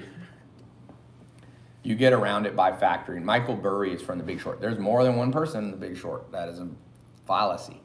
People don't understand what really happened in The Big Short. But, of course, whoever gets the movie and Christian Bale made about them is going to be the one. But multiple people made crazy money a lot of people made money in 2008. Which, by the way, now I have more than 8. Let's go into investment styles. So you have the asset classes. This is me just getting started. And I work in a lot of these areas, and it's it's pretty wild. Yeah, when you start getting into CMOs, CLOs, these collateralized mortgage obligations, and this fractional stuff that they're doing, that is a whole new world. The fractional world. Some of it's illegal and some of it's legal. But these are things you all, I'm just kind of opening the mind, you know? Huh, here's my business partner. Let's answer while. Alex, you're on speakerphone with like 1,000 people. Call me after. Well, no, if people want to hear, we're talking about asset classes and assets. So people are like, I already knew all this. I'm like, bullshit. I started writing a little more complicated stuff. Alex, my business partner, is a real whiz in the financial world. What am I missing here? Asset classes. I started to get into ABLs, you know, vulture lending, mezz stuff, venture debt. In public, I was like micro, you know, the bond markets, the commercial paper markets, money markets. I can't even remember what the hell I wrote here. What the hell is TR? Treasury? Huh? I think that was Treasury. Oh yeah, treasuries, thank you. Yeah, crypto, I put in, you know. Now this Alex, I finally got him to like crypto. We've got a crypto project we're working on. What's some of the crypto projects you like right now? Alex is into all the DeFi stuff, the staking. I like all sorts of DeFi projects. I like decentralized exchanges. I think that's the future. Uniswap, SushiSwap. Uniswap, Sushi Swaps. Yeah, of course you have NFTs. It's a whole nother world. CryptoPunks, as someone said. CryptoPunks is big, and it's now integrating with other projects, so it allows other people to create their own Oh, there we go. CryptoPunk type NFTs for their projects. It's interesting. I mean, so it's in a way, like the way it's implemented, it's kind of combines lottery with NFT. Yeah, lotteries with NFT. The two favorite things for people. Somebody said you're missing SPACs. Thank you. So SPACs, and now we're working on a SPAC, and there's two ways you can SPAC, right? You can merge into a SPAC, like a D-SPAC, or you can form your own SPAC. And then there's another one for that dude that thinks he knows, I got something more cutting edge than you know. There's an operating contribution asset new SPAC. Yeah. I like to smack these people around that think they're so sharp. So you forgot that. You didn't even know that. Let's see what else he put. But that I will give you credit for reminding. SPACs, MBOs, IPOs. Well, IPOs, yes. Well, then merger and acquisition. That's not really an asset class. That's what I was going to talk about. M&A stuff, which is what Alex and I do. Alex, who's on the phone here, sold his company for $300 million to a New York Stock Exchange company. What year was that? 2019? Yeah. Yeah. So, and Alex was working on an IPO, but he ended up with a merging into a German company. Yeah. But in the NBA world, what did this guy? Why is it not sticking? The one time I don't want the damn things to move, it's like whenever I don't want the comments to move, they move. Instagram. Are you doing Speakeasy? Yeah, we're on. I'm on 5. I'm gonna send you a picture. I'm gonna set a record, man. I have 6 live streams going at the same time. But he had another good one. What the hell? Hey, post that again, Mr. MBO. Ty is too smart to have an ego. Is that true? I thought if you're smart, you have an ego. Oh shit! Just marked my shirt. All right, I'll call you back. Okay, bye. All right, bye. So let's talk about the last thing in the 8 styles. Those are your. So technically, some of those are techniques and styles. So like M&A is not an actual asset class. M&A stands for mergers and acquisitions. Now that's something a lot of you need to learn. A lot of you, and I'm going to teach this in the advanced program because it's too advanced for Instagram Live. How to buy companies. I have a friend, he just buys companies. He just bought a cybersecurity company in Europe. He put $35,000 down, got a COVID loan from the UK government, and I think it's doing 600,000 profit. I think he wrote it again. So for 35 grand down, he controls a $5 million revenue company. You all need to learn that. Missing SPACs, MBOs, pipes. Yeah, but pipes, no, I'm not missing it. SPACs are not in and of themselves an asset class. You could call them an asset class. Those are special purpose. They're blind pools of money. For example, IPO is not an asset class in and of itself. Neither is a pipe. A pipe is a way to inject cash. Because when you do a SPAC, so if I have my own SPAC and I de-SPAC into Reebok or something, which recently sold to one of my competitors for $1.8 billion. Okay, when you de-SPAC, sometimes you want an injection of large amount of capital, and that's where a pipe comes in. So pipe is more of a technique, a capital injection. I wouldn't call a pipe an asset class. Maybe, I don't know, it's a stretch of a thing to call it that. A pipe's a way to get money in to cash. But there are, okay, if you want to get into the whole techniques and styles. Yeah, I got it. So there's techniques, I mean, you have RTOs, right? You have DL, direct listings. You have RTOs. You have, so these are kind of like, and then you have SPAC. I would put these as, and then you have traditional IPOs. And then within these, you have all kinds of strange ways you can IPO, you know, the auction styles. But that's not so important for all of you to know. I guess the reason that I was doing this is just to show you how big the world is. It's kind of cool. It's a huge set of puzzles. And immerse yourself in this world. And this year, you can start to become, you're not gonna become a black belt, but you can start to become a blue belt. And you can start, and you know, probably everyone in your family and every one of your friends are white belts when it comes to money. Shouldn't be a white belt. I'm not a fan of that. Why would you want to be a white belt in life? You know what I'm saying? Especially in money. Ty, when are you gonna get a haircut? Do you think I should get a haircut? I think it looks cool. All men tell me to get a haircut, and all pretty women are like, keep it. So, Adrian, who should I listen to? What's my target market? What's my target market? Strange dudes on Instagram in their basement DMing me. A. Let's do pain and pleasure principle of how humans make decisions. A. Okay. Cut hair. B. Kate is like. You gotta use Kate's hand. Yeah. Kate is keeping. Kate has little hands. Which is fine, ladies. Ain't no dude ever been on. I met the girl of my dreams, but those little hands. Women say that about dudes. If you have little hands, it's not women's favorite thing.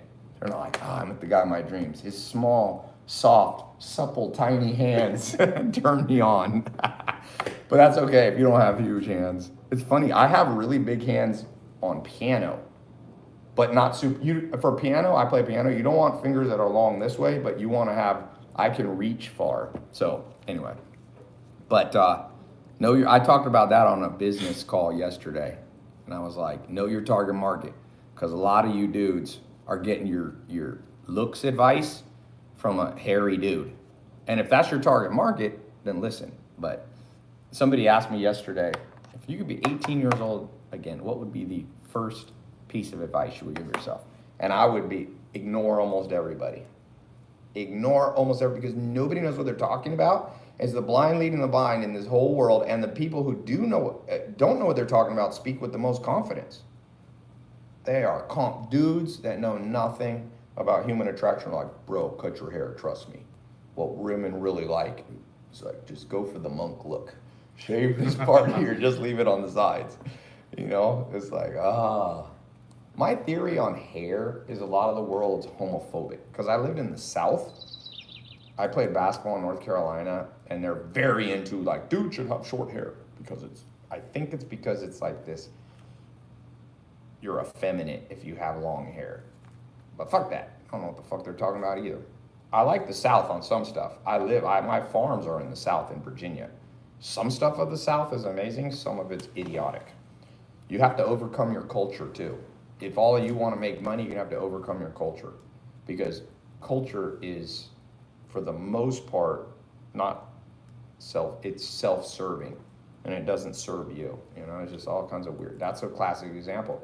But also how education goes down. Nobody teaches you any of the stuff that I put on the board. Like people have, it's not even that I don't even teach you. You just never even heard the word. You watch the movie The Big Short, but you don't know what CMOs are. Who here knows what actually caused The Big Short? If you watch that movie. And it's a suck. If I make a movie like that, I'm gonna throw in a little bit of education. You know me. Who produced that movie? Who directed it? Oh, Who's damn. The Big I forgot his Short? name. Yeah. Can you look it up? Yeah. Look up, My phone is. oh, your phone's being used. Let me look up Big Short. But this dude, to me, Adam had a something. responsibility. I'm like, why didn't you put in some education? How about Adam McKay?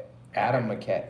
But still, you had Christian Bale, Steve Carell, Gosling, Brad Pitt. You could have actually helped the world understand stuff, you know? And everybody who watched the damn movie, nobody knows anything. So it's just, that's what I said. You have to overcome, each of you. That's why I built this advanced mentor program, because I'm like, I got to reprogram people's mind. I'm always trying to reprogram mine. People aren't even in the right universe, you know? You know what's weird? Everybody knows Squid Games, but nobody knows what an ABL is. So you got to understand who's made you the sucker. Who do you think made money? Who actually made money on The Big Short? You watch that movie, or the Wolf of Wall Street movie, it's a business movie. You watch it for 2 hours. You got a little bit of pleasure watching the movie. But those people made $100 million, $200 million. So you're the sucker. Squid Games, people are like, oh, have you watched Squid Games? I'm like, I'll get to it, but I'm not obsessed.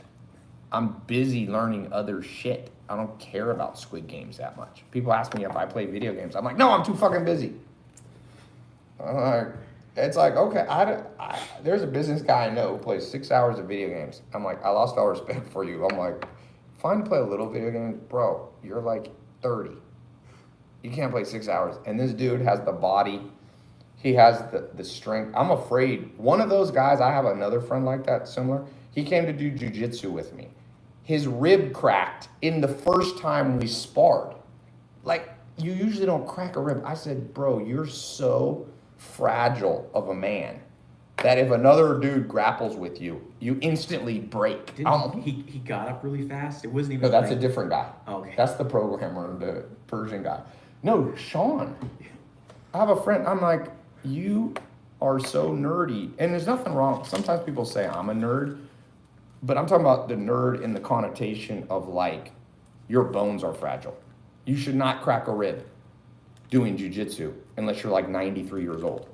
Okay, especially not white belt hardly. So, anyway, Squid Games is just making more and more people fragile. Netflix is, I watched Netflix a little bit. I watched There Will Be Blood last night, but that's a good movie because that actually benefits me.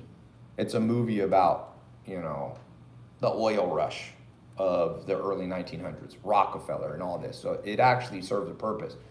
And it's actually educational. That one's better to watch than The Big Short. The Big Short don't teach. I mean, maybe The Big Short teaches you to see trends early, you know. But each of you, you're gonna have to immerse yourself in a new world because the way the world's going, they just immerse themselves in stupid stuff. And the good news is, the cool thing is, it's gonna get easier to make money. I'm gonna repeat that. It's easier to make money than any time because your competition is weak and they're not immersing themselves. And they think they know, kind of like the dude that was on there, just because they know words, they think they know stuff. Business ain't about definitions and words. Business is about a combination of understanding words, but more importantly, understanding human psychology. And investment styles all break into psychology. So for example, investment styles for some of you, you know, there's people that are value investors. There's people who are technical. Okay, Warren Buffett's a technical guy. Buffett's a value guy. Soros is a technical. These people tend to get richer, but it's slower. This is more trendy because it's faster. But it's not necessarily, I mean, that's ACE. So these are strategies, sorry, not techniques. Strategies and styles. Let me call it styles. So you have to know what style, and there's more styles than technical or value. There's also aggressive technical and more conservative, and same on value. You can be a value investor and aggressive. When it comes to techniques, by the way, there's also this M&A world. This is my kind of specialty. And then M&A breaks into distressed, non-distressed, okay? I do both of these. So I bought a company called Dress Barn, was doing $700 million last year. It was in between. So there's actually something called 363. This is something I've done a lot. You have Stalking Horse. I learned this from a billionaire named Tillman Fertitta. I've been the Stalking Horse on Pier 1, for example. Stalking Horse is part of 363. Stalking Horse, who knows what I'm gonna give bonus points. Without Googling, who knows what a Stalking Horse or 363 sale is? Now, I've done these in other countries. For example, I bought 2 brands in the United Kingdom. They don't have a concept of 363 or Stalking Horse. Canada doesn't either. I worked on buying a Canadian company. I backed out at the end, but. Do you think a lot of these people are actually following along? Sure. The good ones are. I mean, there's always 20% of people are sharp in this world. The other 80% are just kind of in their own, like I said, the mass of men lead lives of quiet desperation. I bought 2 countries. No, I bought companies in multiple countries. I'm working on buying some companies in Denmark and Sweden right now. I tried to buy some real estate. Sweden is so hard to buy real estate. If you ain't Swedish, they won't sell to you. I'd bid over market, but Tracy, hello Tracy. She knows what a Stalking Horse is. Did anyone say they know what a Stalking Horse is? 363 sale. Anybody? Fully certified company? No. What kind of books did you read? I didn't read books for most of this. I have mentors. I have basically a mentor in distressed. He's a former Carl Icahn lawyer. That's why I was bringing up Carl Icahn. And I have, like I said, Tillman Fertitta kind of pointing me in the way. If you go on my YouTube channel, you'll see an interview I did. He's the largest restaurant owner in the world. He owns the most restaurants. And his cousins own the UFC. And he owns the Golden Nugget Hotel in Vegas. He's a baller. He's worth more than Mark Cuban. They're kind of competitors. That's why I told you, there ain't no Illuminati, because all the dudes at the top hate each other. Mark Cuban and Tillman Fertitta don't like each other. There ain't no Illuminati. They don't meet behind scenes and go, Mark, how can we corner the market? Blah, blah, blah. You know, that's unfortunate. That people watch it too much TV. People watching too much TV. You know. Word on the state of the macro economy. Never try to predict the economy, but try to predict the trends that will happen. A Stalking Horse is an initial bid on the assets of a bankrupt company. You're getting warmer. Your Investopedia definition that you cut and paste was not an adequate one, but you're getting warmer. You're getting warmer. Come on. Can somebody you can use Google now. Somebody said Ty faked it till he made it. I love that people think that I faked it till I made it. It's hilarious. I bought my first company in 2003. Shit, I was buying companies before Instagram fucking existed, before YouTube existed. Or the other one is they think I faked it till I bought my first luxury. I had like a Ferrari Maserati 2006. It was actually on a TV show. For people who don't believe me. I'm like, shit. I didn't even go out on social media for a decade, but I like it. You know, a great tool that I've used. When strong, appear weak. That is a classic tool from The Art of War by Sun Tzu. That's a 6,000 year piece of advice. People are like, Ty, why don't you do rebuttal videos? I'm like, let everybody think I'm weak. You snatch their ass up later. People don't think that anymore, but they used to. But all the real ones knew, you know. All the real ones knew. Somebody said, fake it till you make it means to act out your pitch before you go in. Yeah, like I said, I was buying companies before social media existed. They were still like Friendster, and MySpace was big. I've been in the game a long time. I just used to do it behind the scenes, you know. Then in 2012, I was like, I'm gonna go bigger. I'm gonna go all over the place. It's good. Whenever you start talking about money, it makes people's brains explode.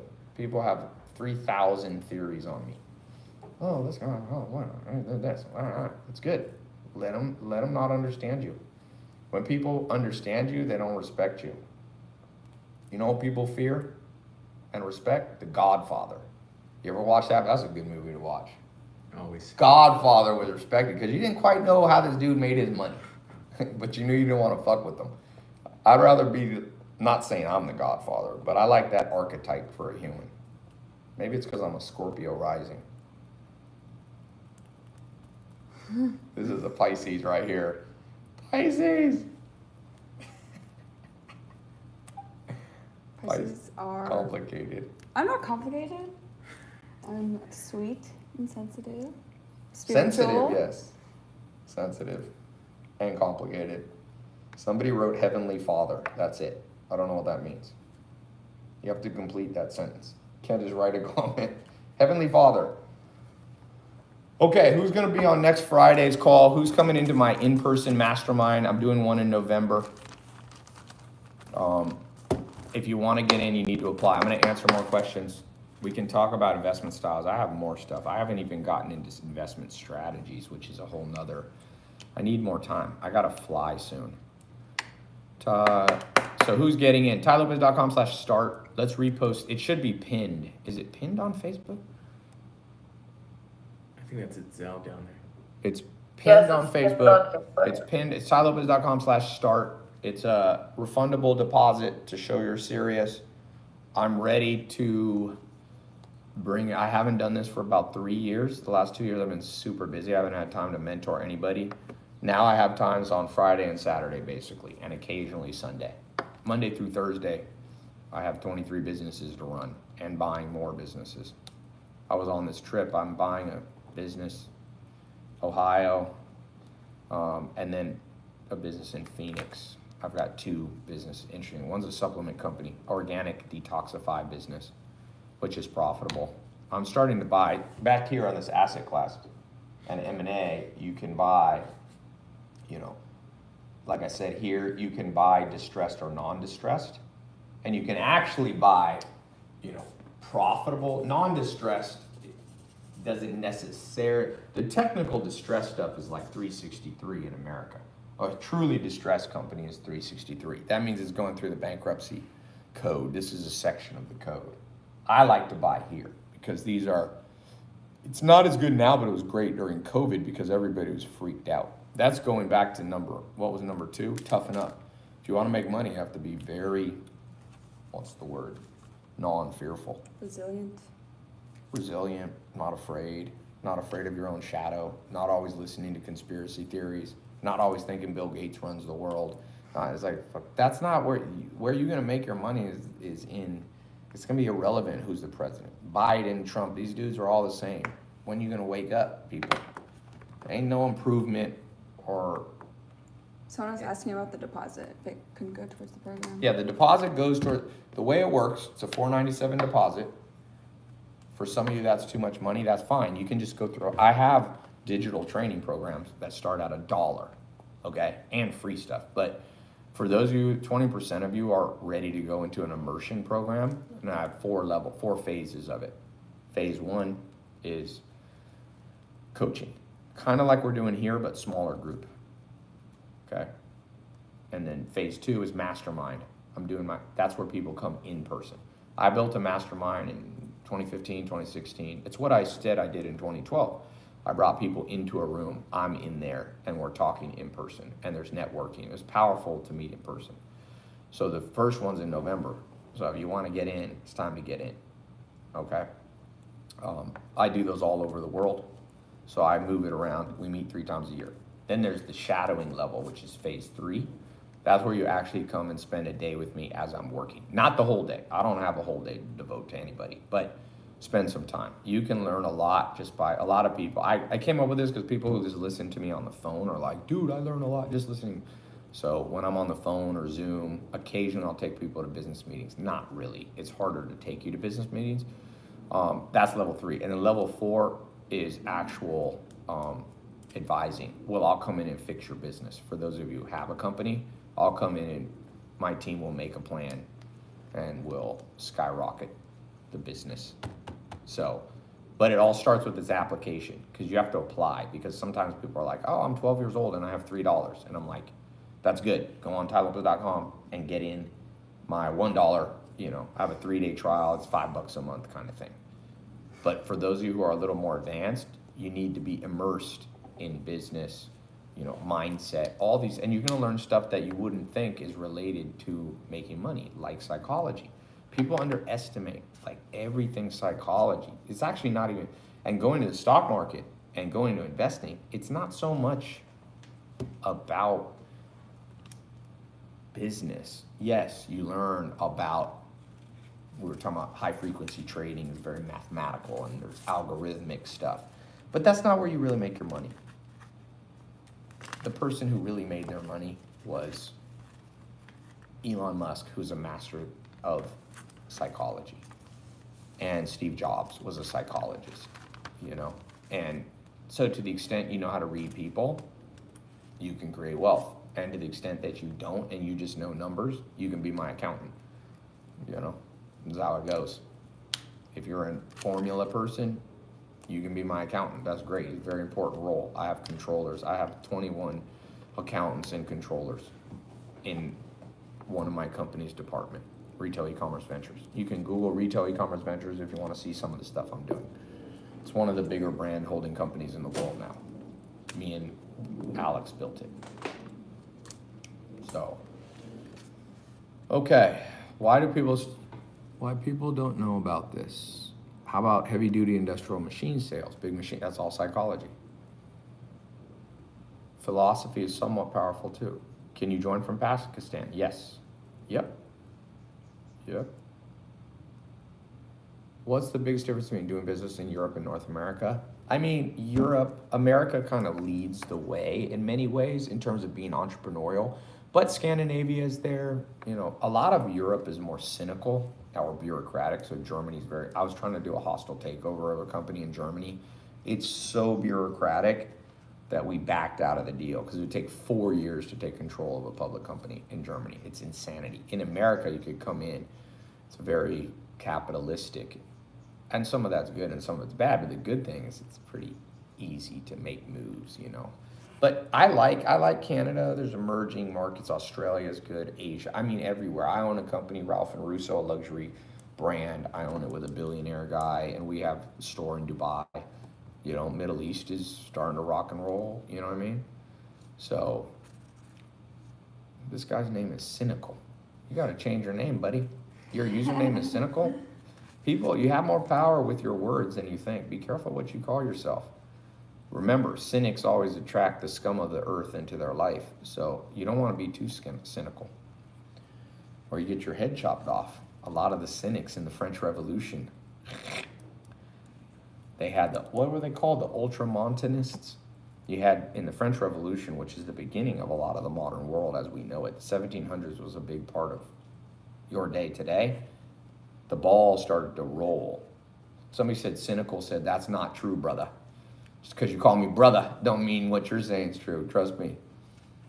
Cynicism. And then he actually wrote a cynical message. Self-fulfilling prophecies. Do you want to be known as the cynical guy? Do you think that's a power position? As they say, what's that famous poem? It's like the man in the arena always has the cynics. LeBron James, he's not really a winner. LeBron James folds under pressure. Then LeBron James got all those rings. And he's worth $600 million, and his movie production company's selling for $700 million. And he owns Blaze Pizza with a friend of mine, Patrick Schwarzenegger, Arnold's son, and he cashed out of that. LeBron James is like, you know what I do with cynics? He doesn't read it. Somebody asked him, how do you deal with all the cynical people? He's like, I don't read the newspaper, because that vibe absorbs into you. And it's not the cynics who, there are skeptics who do well. I mean, Voltaire was the famous cynic skeptic, but would you have wanted to be Voltaire is the question. Like, I wouldn't have wanted to be Voltaire, you know. It's kind of like there's waste that comes out of a car, but I don't spend my time with my mouth on the fucking exhaust pipe. Do I? I know there's waste that got to come out, but I don't sit there and go, oh. I probably shouldn't do that as a meme, right? Oh my God. Don't put your hands like that as a meme. Somebody's gonna screenshot that. Anyway. Somebody said, people like you and I have a conversation that's a lot more interesting than someone who's just following you in awe. I mean, yeah, I don't want people to be in awe of me. I don't like optimists. I don't like pessimists. I like realists. I'm a man. You shouldn't overestimate me. I'm a human. Like, there's stuff that I'm saying that's false. It's a mistake. I don't know what I don't know. And there's stuff that I do know. And so the goal of life is not to find somebody who's perfect. And that's the problem with the modern world. It's very virtue signaling. So you're like, you're not going to believe this. This politician did this shady thing. I'm like, I'm just looking for a politician that does more good than bad. I'm more utilitarian. You know, this world is a utilitarian world. And people, if you don't know, somebody's talking about philosophy, you have to be utilitarian. So utilitarian's kind of like, okay, because here's a real story. Here's a true story. A boat sank, I think it was in the 1800s, outside of kind of the Arctic Circle, very cold part, but near Canada, like Newfoundland. And they had like rowboats, escape boats, and people went on it, but it was too many people. So whatever, the boats could hold 40 people, and like 60 people got on this, and the captain and the first mate were there, and they realized they were slowly sinking. So the captain turned to the first mate and said, we got to throw motherfuckers off here. And so we're going to go randomly and pick people. And they did, and they threw them off. And like, whatever, they threw 20 people off, and the other 40 survived. They made it to Canada. And that captain got put on trial for murder. So, question for everybody. Was he a murderer or not? Because had he not thrown people off, probably all of them would have died. But he was a utilitarian. He's like, well, 20 die and 40 survive. But the counter argument was, well, you don't know. Maybe there was a rescue boat right around the corner. You shouldn't have killed anybody. So who thinks that he was a murderer? Murderer? I mean, Murderer? how did he choose the people? He just random? Yeah, they did by random. Now, some people said the captain should have thrown himself off to kill him. But he said, I'm the only one who know how to navigate by the stars to get us back. So I'm more of a utilitarian. I'm like, people got to go. And I'm not happy about it. I'm not a psychopath where I'm like, a psychopath would be excited. They'd be like, wee, Kate, wee, I didn't like your ass. I'm throwing you in the water. But, so I wouldn't have liked it. I mean, I would have been sad. Nobody wants to kill somebody unless you're an actual psychopath. But that's to me how the world is. So for some of you who are very idealistic, it's just, I don't know if you're going to make it in this world. Just to break it to you. You're gonna break down at some, and I'm not saying you gotta be totally compromised and not have any morals, but you're gonna have to find that place, and investing is like that too. Some of this green, some of this, I've had people say, oh, Ty, you bought Pier 1 out of bankruptcy and you laid off all these people.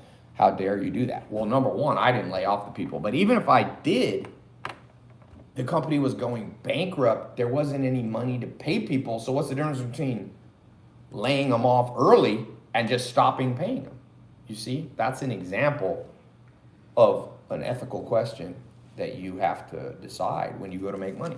And some people are like, I'm not going to invest in cigarette companies, and I'm not going to invest in Vegas, in alcohol and tobacco, and that's fine. But just remember, money moves around this world. So you ethical people are probably recycling Pablo Escobar money right now in your wallet. It's probably a dollar bill that was made by a meth dealer. And that's how the money moves around. You know what I'm saying? Okay. So Philip Chan, welcome to the group. Mountain View, California. It's awesome. I still have a Lambo in garage. When I moved to Puerto Rico to change residency, I had to sell all my cars, 6 cars.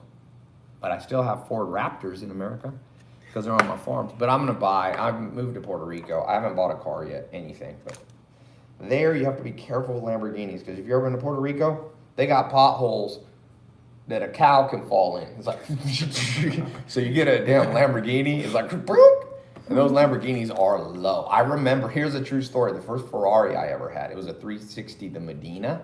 This was back in like 2008. I had it, I used to live in San Diego. This is before I ever posted it on social media. And I'm in San Diego, and I hit a speed bump. This car was low. And I'm like, ooh, I hope that didn't hurt anything. So I kept driving up to LA. A car pulls up beside of me on the 5 freeway, and it's like, whoa! And I'm like, what? And they're like, I had ripped off the whole bumper on the damn. front. I guess I could. It was just not dragging.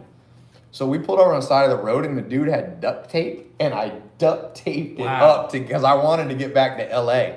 So I had a duct tape Ferrari, just the bumper. People are probably driving and being like, what the this dude? I should have posted that on social media. Ty's really faking it. He bought a fake, he got a Saturn, Body and he kit. put a body kit in. I'm gonna start messing with people's brains like that. People are like, I'm gonna start getting like a fake, you know, you can buy like a Lambo kit. I'm gonna Yeah. get a Lambo kit, stick it on a Saturn, and then during the video I'll have like One the side. piece fall off and it'll show Saturn, and people will be like, I caught Ty. Finally, we've proven that he's faking it. It's all a fake. All a fake, man. I'm gonna get a private jet, but instead of going, I'm gonna shoot. You know how girls now in LA are shooting in a set? Yeah. They shoot in a fake private jet set. So I'm gonna go on a private jet set, and I'm going to just like record a video, and then I'm gonna have something fall down in the back, and it reveals it's like a movie studio. And they're gonna be like a viral video. And it'll be like, proof, Ty Time's is to fly. Ty has been scamming people about this. Sometimes I wonder, it's like, when will the world will wake up to the real scams? Like, people actually spend time arguing if Joe Biden's better than Donald Trump. I'm like, you ain't ever read history? There had probably not been one honest politician in 2,000 years. Has there been one? Like, who is the one? Abraham Lincoln? I don't think so. Abraham Lincoln wasn't so against slavery. He kind of was, but not really. Like, who is the one? Julius Caesar? As they said with Julius Caesar when he came into town. Hide your wives and hide your husbands too, because he would sleep with both of them. That was my God. Julius Caesar. Back then, those Romans and Greeks were mostly all bisexual. Who's the great role model of this world?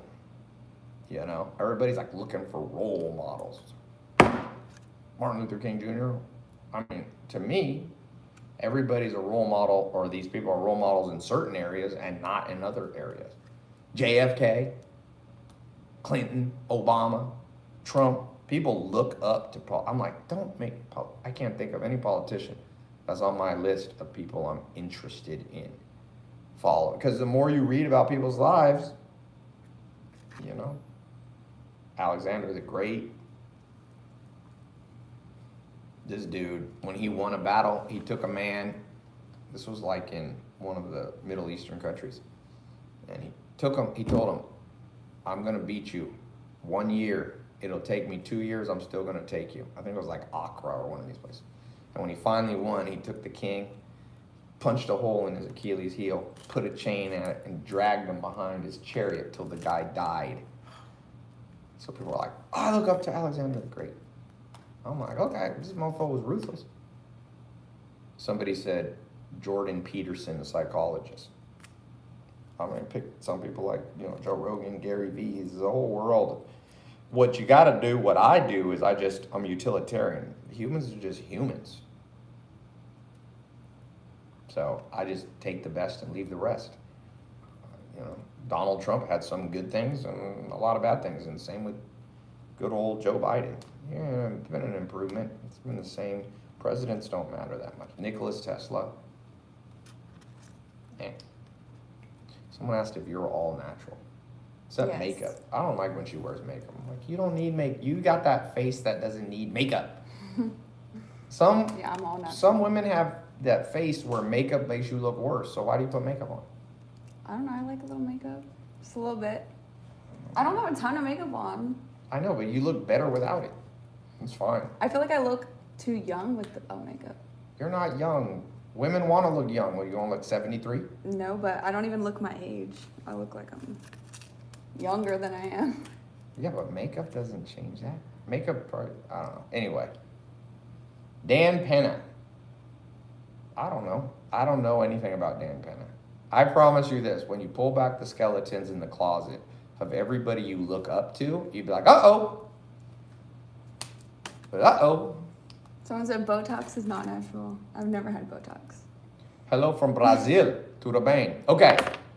I gotta go here. It's 2:38. I gotta go to the airport in 20 minutes. Explain stalking horses. Stalking horse is where you put in a guaranteed bid to buy a 363 company. And in exchange for that, you get concessions. So for example, you get, if somebody beats you at the auction, you get paid. Somebody said Dan Pena definitely caught some bodies. Oh, I don't know. I know nothing about Dan Pena. You know, people bring that. I don't know. I don't think he killed somebody. Marcus Aurelius. Stoicism is pretty overrated, but Parham Radmanesh, welcome to the group. Oh, Chris Walker, I see you over here. You just got actually good. Okay. Stephen Luton. So before I go, I'll read off the names. Give me 1 second. Who's getting in the program who hasn't gotten in? Who's ready to be immersed in advanced mentorship? Not just from me, but my circle. I'll have my business partner teach some too. But what does he know? He only sold his company for $300 million. It's all about the circle you're in. I spend all day talking to people. Law of 33%. I spend 33% of my day talking to people who are more advanced than me. I spend 33% of my day, like my business partner, we're equal business partners. So we're kind of on the same level, and I'm spending part of my day talking to a group who is more starting out. Some of you are advanced, but you know, in general. So what else? So tylopez.com, the way it works is super simple. You click the link, tylopez.com/start.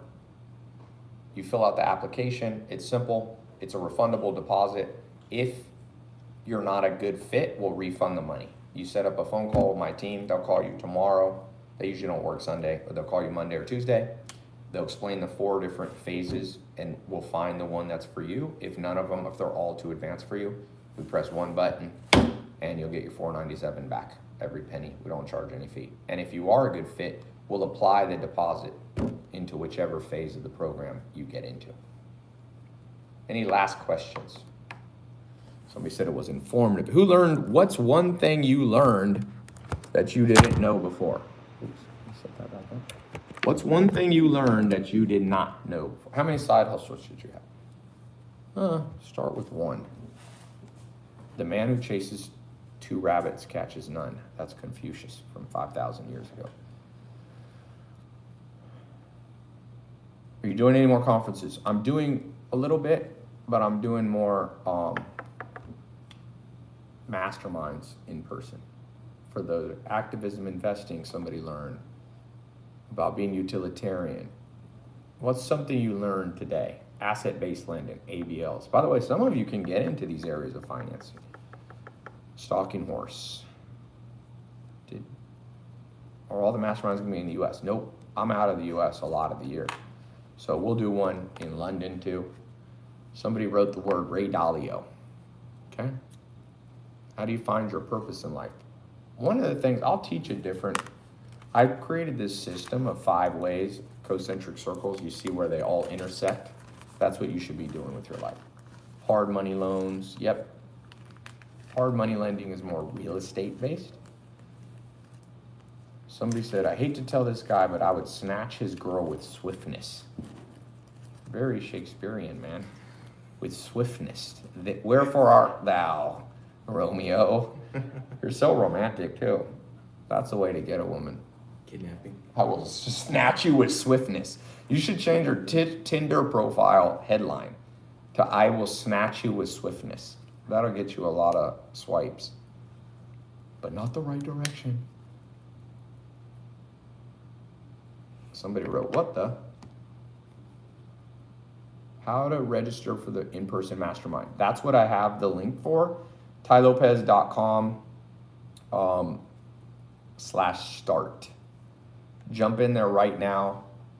I'm gonna take my goal is 300 people. 300 total.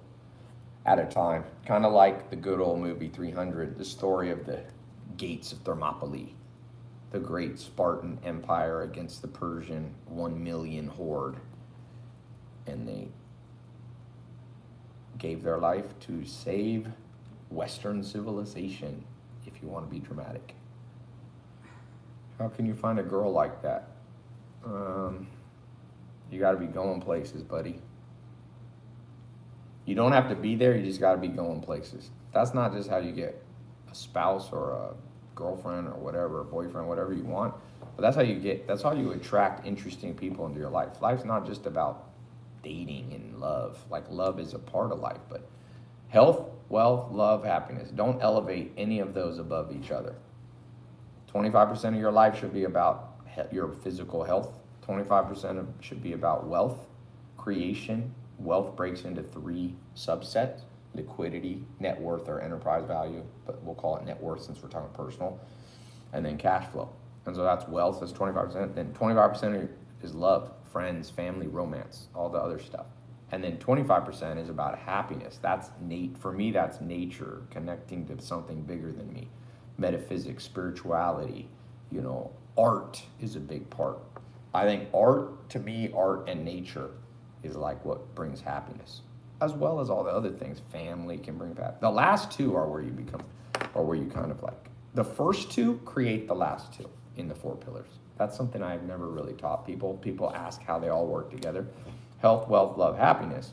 Health and wealth combined are the utilitarian tool to get you the last 2, which are the idealistic 2, love and happiness. Everybody wants love and happiness, but they forget no health, no wealth is hard to get love and happiness. Very hard. You're basically, it's like trying to have a child through masturbation. It ain't happening. A lot of activities happening, but you ain't nothing coming of it. And ain't no child come out of that. So you need 2 to create the other 2. It's 2 to tango. It's kind of like the philosopher Hegelian thesis, antithesis, synthesis. The 2 become 1. The 2 become something bigger. And that's why I'm teaching about wealth, because I've been there. Like, who feels financial pressure, or who feels like you're underachieving right now financially? Like, I know that pain. I have been there more than once in my life. And so the only way out is to do everything and anything. That's why it's always interesting. Like, when I launch it's like some people, like, I'll launch a mentor program. I haven't done it for years. Not everybody gets in. Some people can't afford it, but people who can afford it don't get in. And I'm like, some people are like, well, I don't know if I can trust this guy. I'm like, well, you can trust the fact that I know how to get the whole world talking about me. That's a certain value in that. Even if you think, oh, okay, I know more than Ty. Well, you don't know more about me in the cutting edge business things, which is social media personas. That's how the whole world works, man. This whole world is now driven by social media and personalities. Look at Elon Musk. He has developed out this personality, Okay.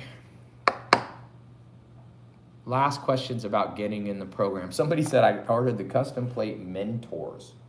I like it. You can be my mentor. All right, Anna Wong, welcome from San Francisco, California. Did I already say Parham Radmanesh from Newberry Park? Who's interested in getting the program, not sure they can afford it? Put that down. Put down if that's you.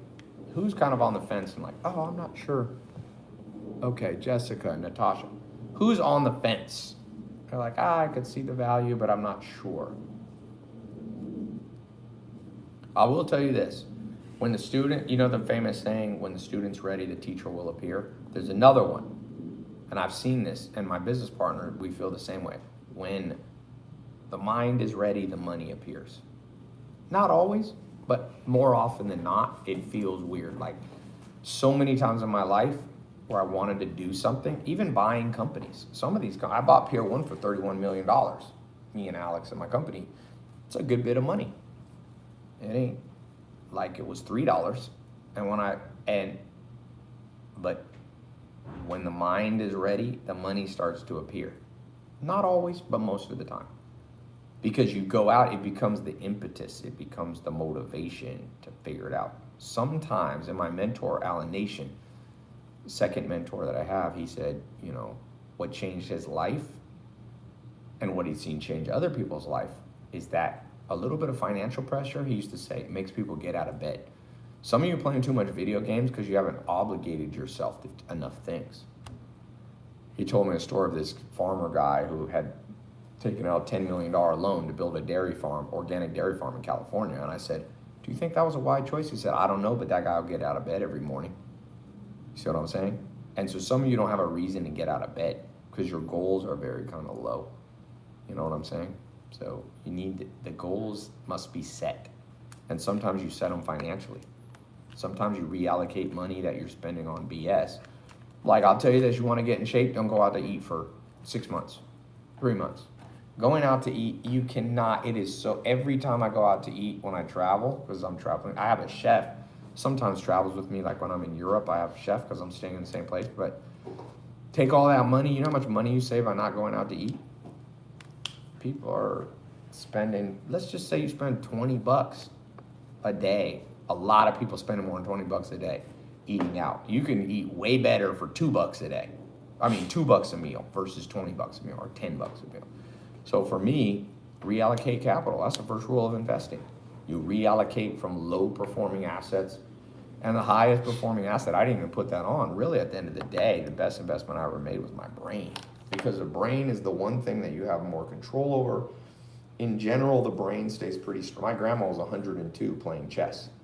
So the brain can stay strong for a long time. Whereas your investment in Tesla will probably be, Apple will be gone in 20, 30 years, man. Don't give me no Apple. I'd bet money on that. Facebook will be gone in 30 years. They may be gone in 5 years. But the brain is that investment, like real estate, you know, markets change. You invest in Miami and it floods. But you invest in the brain. So reallocate capital that you have going. Who here, be honest, has capital going into BS places? Like, don't lie to me. I know you're moving capital into weird stuff. Her name is Cara. What's your name, Cara? No. You know what's weird in my life? Dated a lot of women with the letter K. I've dated a woman named Kim, and then she had a dream. She's like, you're gonna break up with me next month, and you're gonna be dating this other girl with blonde hair. I remember that. She had a dream. Dreams strangely come true. And I was like, what? And we ended up breaking up. But I liked her at that time when she's like, you're gonna break up with me? And I was like, no. And I really liked this woman. I was love at first sight. Her name was Kim. She was Asian, and she's like, you're gonna switch from me to a blonde hair. I'm like, what? And then I had a party. We broke up, and I had this random party in Hollywood, May. And then this girl came named Kirsten.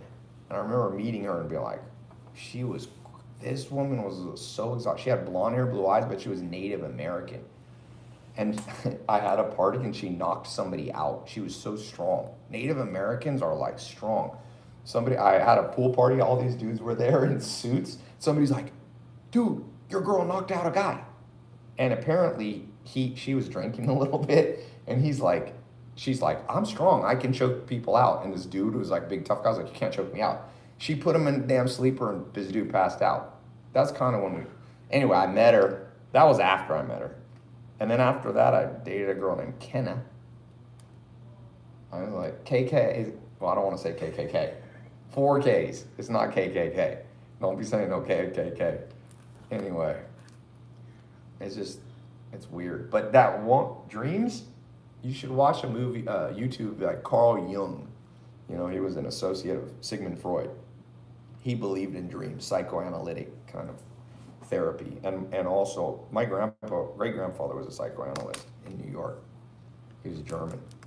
But dreams, watch your dreams, because sometimes dreams are prescient, as they say. They're predictive. Most of my dreams don't come true, but I've had a few dreams that I was like, damn, how did I dream that? Somebody said I'm rambling now. No, I'm not.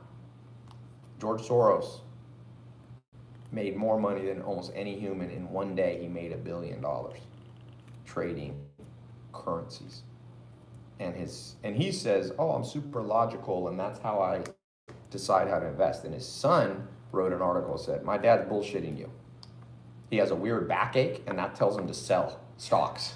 And he has like a dream, and that's how he buys. So that's how it goes. That's how it goes. So, rambling,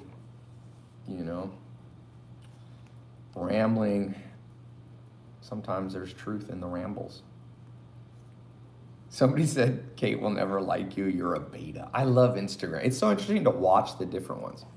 It's like Instagram is where all the video game These are basement like guys serious go. comments. And then No, but Instagram is like where when you're 14 and you're in a basement playing Call of Duty, and you're like, it's fine. these ones are like all nice and then People, I get a lot of messages from those of you who are, how should I say, becoming influencers, and people are like, Ty, I'm just starting to become an influencer. How do you handle the pain of people talking shit? I think eventually it just becomes funny to me. like water on a duck's back. It's not even that. It just becomes a strange. I actually am a big psychology guy, so I like to look at mental illness. I've tested over 250,000 people with my Life Compass, which I built with Dr. David Buss, which is a combination of the Dark Triad scores, Dark Dyad, Hexaco, Big Five, the NPI, Narcissistic Personality Inventory, Mach 4, Levinson psychopath, or psychotic, psychopathy, Levinson psychopathy. So I use social media to kind of understand people. I see the mental illness. So for example, one of the biggest areas that people suffer from mental illness is envy. In the 25 cognitive biases, Charlie Munger, the billionaire, says envy is the only one that's of the 10 commandments that's not fun. He's like, all the other 10 commandments sometimes are fun. It's like, thou shalt not murder. He's like, no, some people deserve to be murdered. He's like, thou shalt not commit adultery. He's like, well, it's fun while you're doing it. But he's like, thou shalt not covet. He goes, that one only hurts you. And I watch people, and it's like, men especially, women have a different set of envy triggers. Women more trigger, for example, on a woman who looks younger than them, or better skin, or better hair. They'll be like, oh, she's slutty, or this. Men, if there's a woman and a man, like Kate and I, then men like bifurcate in a different way. And they're going, okay, subconsciously, they're like, how dare this person have this kind of experience? And I read an interesting study on how people deal with the success of others. There's 5 ways. I read this in like National Geographic. I've never been able to find the article. They were talking about wealth disparity in India, and they were talking about like, how do people in India there's a lot of people in India make like 14, 15 bucks a month, and they live next to people who are billionaires. And why don't they revolt? Why don't they murder them? Why don't they kill them, right? And you saw this in slave times in different countries. In the United States, some people go, why didn't the slaves have an uprising and all this kind of stuff? So there's a lot of psychology of why that happens, Stockholm Syndrome, all these kind of things. But with men, what happens is that men, thank you, women are, somebody said, yes, Ty's attractive, very attractive. Thank you. How can we pin that comment? Yeah. No, I'm joking. But the psychology of how men deal with other men doing better than them. And I saw this when I launched my first video of like, here in my garage. I used to have Lamborghini Ferrari before I launched that video, and nobody really cared because it was like on a small scale. So I'd like drive to my nightclub in a Ferrari. Dudes were like, yo, that's cool. But when you put it on like 100 million people see it, all of a sudden, this cognitive triggers come out, and men start going subconsciously. I'm not that interested in the conscious mind. The conscious manifestation is the words that this person says, like, oh, Ty, blah, blah, blah. But the subconscious trigger, when somebody calls me a beta, they're emanating from a place of being a beta themselves. So they kind of, and you'll see people will do this. They kind of extrapolate their fears onto you. So for example, I know some dudes who are like mega alpha guys. Okay. I did a little charity thing with The Rock. I flew and I was on the set of the Fast and Furious. It's insane. Did I tell you about them shooting? Mm-hmm. Dude, they don't even put multi-camera. They have to turn every single angle to shoot it. Took one day. I memorized the line. It was like Jason Statham. I forgot it now, but I could say the line. I was so bored. It's not as fun as you think to be on a movie set. But The Rock, for example, when he meets me or meets you, he doesn't go, this dude's an alpha or this dude's a beta. That's weird. You know why? Because he's an alpha. There's no extrapolation. It's not in his consciousness. Just leave it off. Yeah. There's no consciousness he has of being a beta or not a beta. Does that make sense? But when you are a beta, you're very conscious that other people might be a beta. And you want misery loves company, you know? So it's just interesting. You're all going to have to learn that in your own family. When you start to make money, all the people who want to have money but are poor now, they're going to put their fears onto you. They're going to actually say words, you know, like, oh, you're too focused on money, or, wow, you're greedy, or, oh, you should be helping out other people in the family. These are all things that's the state they're in and wishing they could do. And so they just put it on you in a critical way. So it's, like I said, I see social media as this grand psychology experiment. And it's pretty interesting. I've learned more about, you know, just humans from being on social media. I don't regret it. So I was even gonna though- say you're getting late for your flight. I gotta leave at 3. I have 3 more minutes. Oh shit. So somebody says, it's funny. I'm gonna tell you one last thing about psychology. Don't think you're so good at reading body language. So for example, sometimes when people are like, oh, I can tell Kate, she touched her eyebrow, so she doesn't really like you, like that. And I was reading an interesting book about the Native Americans. It's called 9 Years Among the Indians or something. Life Among the Indians. It's by a guy who was captured by a Blackfeet Indian in the 1800s. And he talks about he married an Indian woman. He was a white guy, and she was she never talked hardly to him. She rarely kissed him, okay? And so he always thought she didn't like him that much. And then he was gonna go on a war path. He would join the war path. These Blackfeet Indian were going to attack another tribe, Kiowa or something like that, I forget. And his woman, who'd never spoken a word, comes to him and goes, please don't go, please don't go, please don't go. You'll probably die. And he goes, what? He goes, why do you care? And she goes, because I love you so much. And so one thing you're gonna have to learn is that the women or the men that you think love you because they act that way oftentimes don't. And the people that you think don't like you that much are often very attracted to you. There's a lot of reverse psychology. Introvert women, for example, often, does it work? I don't need to worry No, about it. it's It'll completely shut auto-post. off. Okay, cool. Yeah, don't Just worry. making sure it's still there. So I think body language in business deals, for example, the people who are rough to deal with sometimes turn out to be my best allies. And the people who are super like, yo, I'm gonna do a deal to you, and they smile, yeah, we're gonna do a deal. Those people are always flaky. So some of you have not really learned body language, man. You think you're too, what's the word? Literal. You're too literal, you know? If you wanna know if a woman, I'll tell you this last story. I used to own nightclubs in Raleigh, North Carolina. I owned this club called the Red Room. Well, I owned the nightclubs and a guy owned the restaurant, Giorgio Batakis, yes. He actually texted me the other day. I've been talking to this dude in like a decade. He still owns all these famous restaurants. And there was, I had lived with the Amish for a long time, so I was kind of shy. And there was this girl of my dreams. I still remember her name, Courtney. And she was beautiful. And she would I used to teach salsa dancing, and she would come to my clubs, and she'd always hang out with me, but like as a friend. So she'd be like, hey, you want to come out? Like, me and my friend, we're going to have dinner after. Like, I was like, oh, I don't want to be the third wheel, because a lot of you guys are getting advice about being friend zoned, which some of that advice is true, but like a lot of it's not true. And so I was like, oh, I've been friend zoned.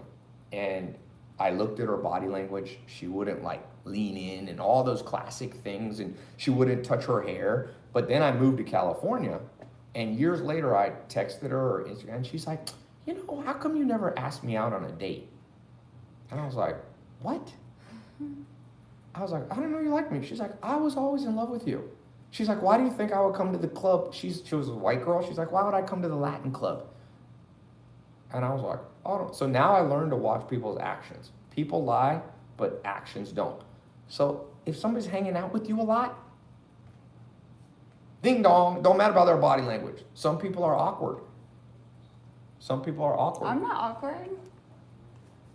And I'm pretty talkative too, but this is like your thing, so I'm not gonna interject. Pisces are all awkward. You're the classic Pisces. I am not awkward. I'm not. We were talking about self-awareness yesterday. But awkward's cute. By the way, some of you dudes, you think you need to be all smooth. Lots of women like awkward guys. Lots of women like awkward guys. In fact, there's a certain type of woman that if you're too smooth, she's going to automatically, women say stuff, oh, you're so smooth, you're probably a player. There's lots of dude who fail because they think they know body definitely language. awkward. It's fine. It's charming. You have a certain charm with your awkwardness. It's okay. Jao said, I'm Pisces, but I'm very smooth. The fact that you say you're smooth, I doubt it. I'm smooth. In fact, so whenever dudes overestimate their talents. Someone said, Ty, are you projecting your awkward onto her? I think that's what's happening. I don't know. Do you all think I'm awkward? You're a little awkward. Am I? No. I don't know. No, you're not. Who thinks I'm awkward? I mean, I think I have been awkward. It's not a common thing that people say about me. Someone said, Ty, what's your Venus sign? Aries. Who thinks I'm awkward? Very welcoming face. I like that. Thank you. I think they're talking about me. Oh, no, it's a woman. That's the one who said I'm good looking. Oh. Nobody thinks I'm awkward. Someone said a little. See? That's what I told you. My advice to 18-year-old, everything you think is true is probably false. Who did I have that talk with? Because you all listen to the wrong people. For example, I'm like, who here's read Robert Trivers? Nobody. Nobody's read Robert Trivers. This dude's a genius. Still alive. Walking on our planet right now. And in the meanwhile, you're listening to all these dipshitty people. You know, my goal, by the way, is not to be your mentor only myself. The mentor program is also to point you to people beyond me. Robert Trivers understands biology and psychology on a level that maybe nobody's ever understood in human history. You know, so part of where I'm different, because other quote unquote, can I have that drink? Other gurus out there are kind of like, I'll teach you what I know. Well, nah, I'll teach you what I know and beyond what I know. Cut it. I'm gonna cut. Okay, let me read the last people jumping in. Who's gonna get in before we cut this? All right.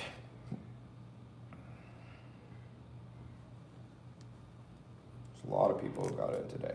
All right, if I did not get your name, my bad. If I did not get to you, but rereading Morgan, Madej,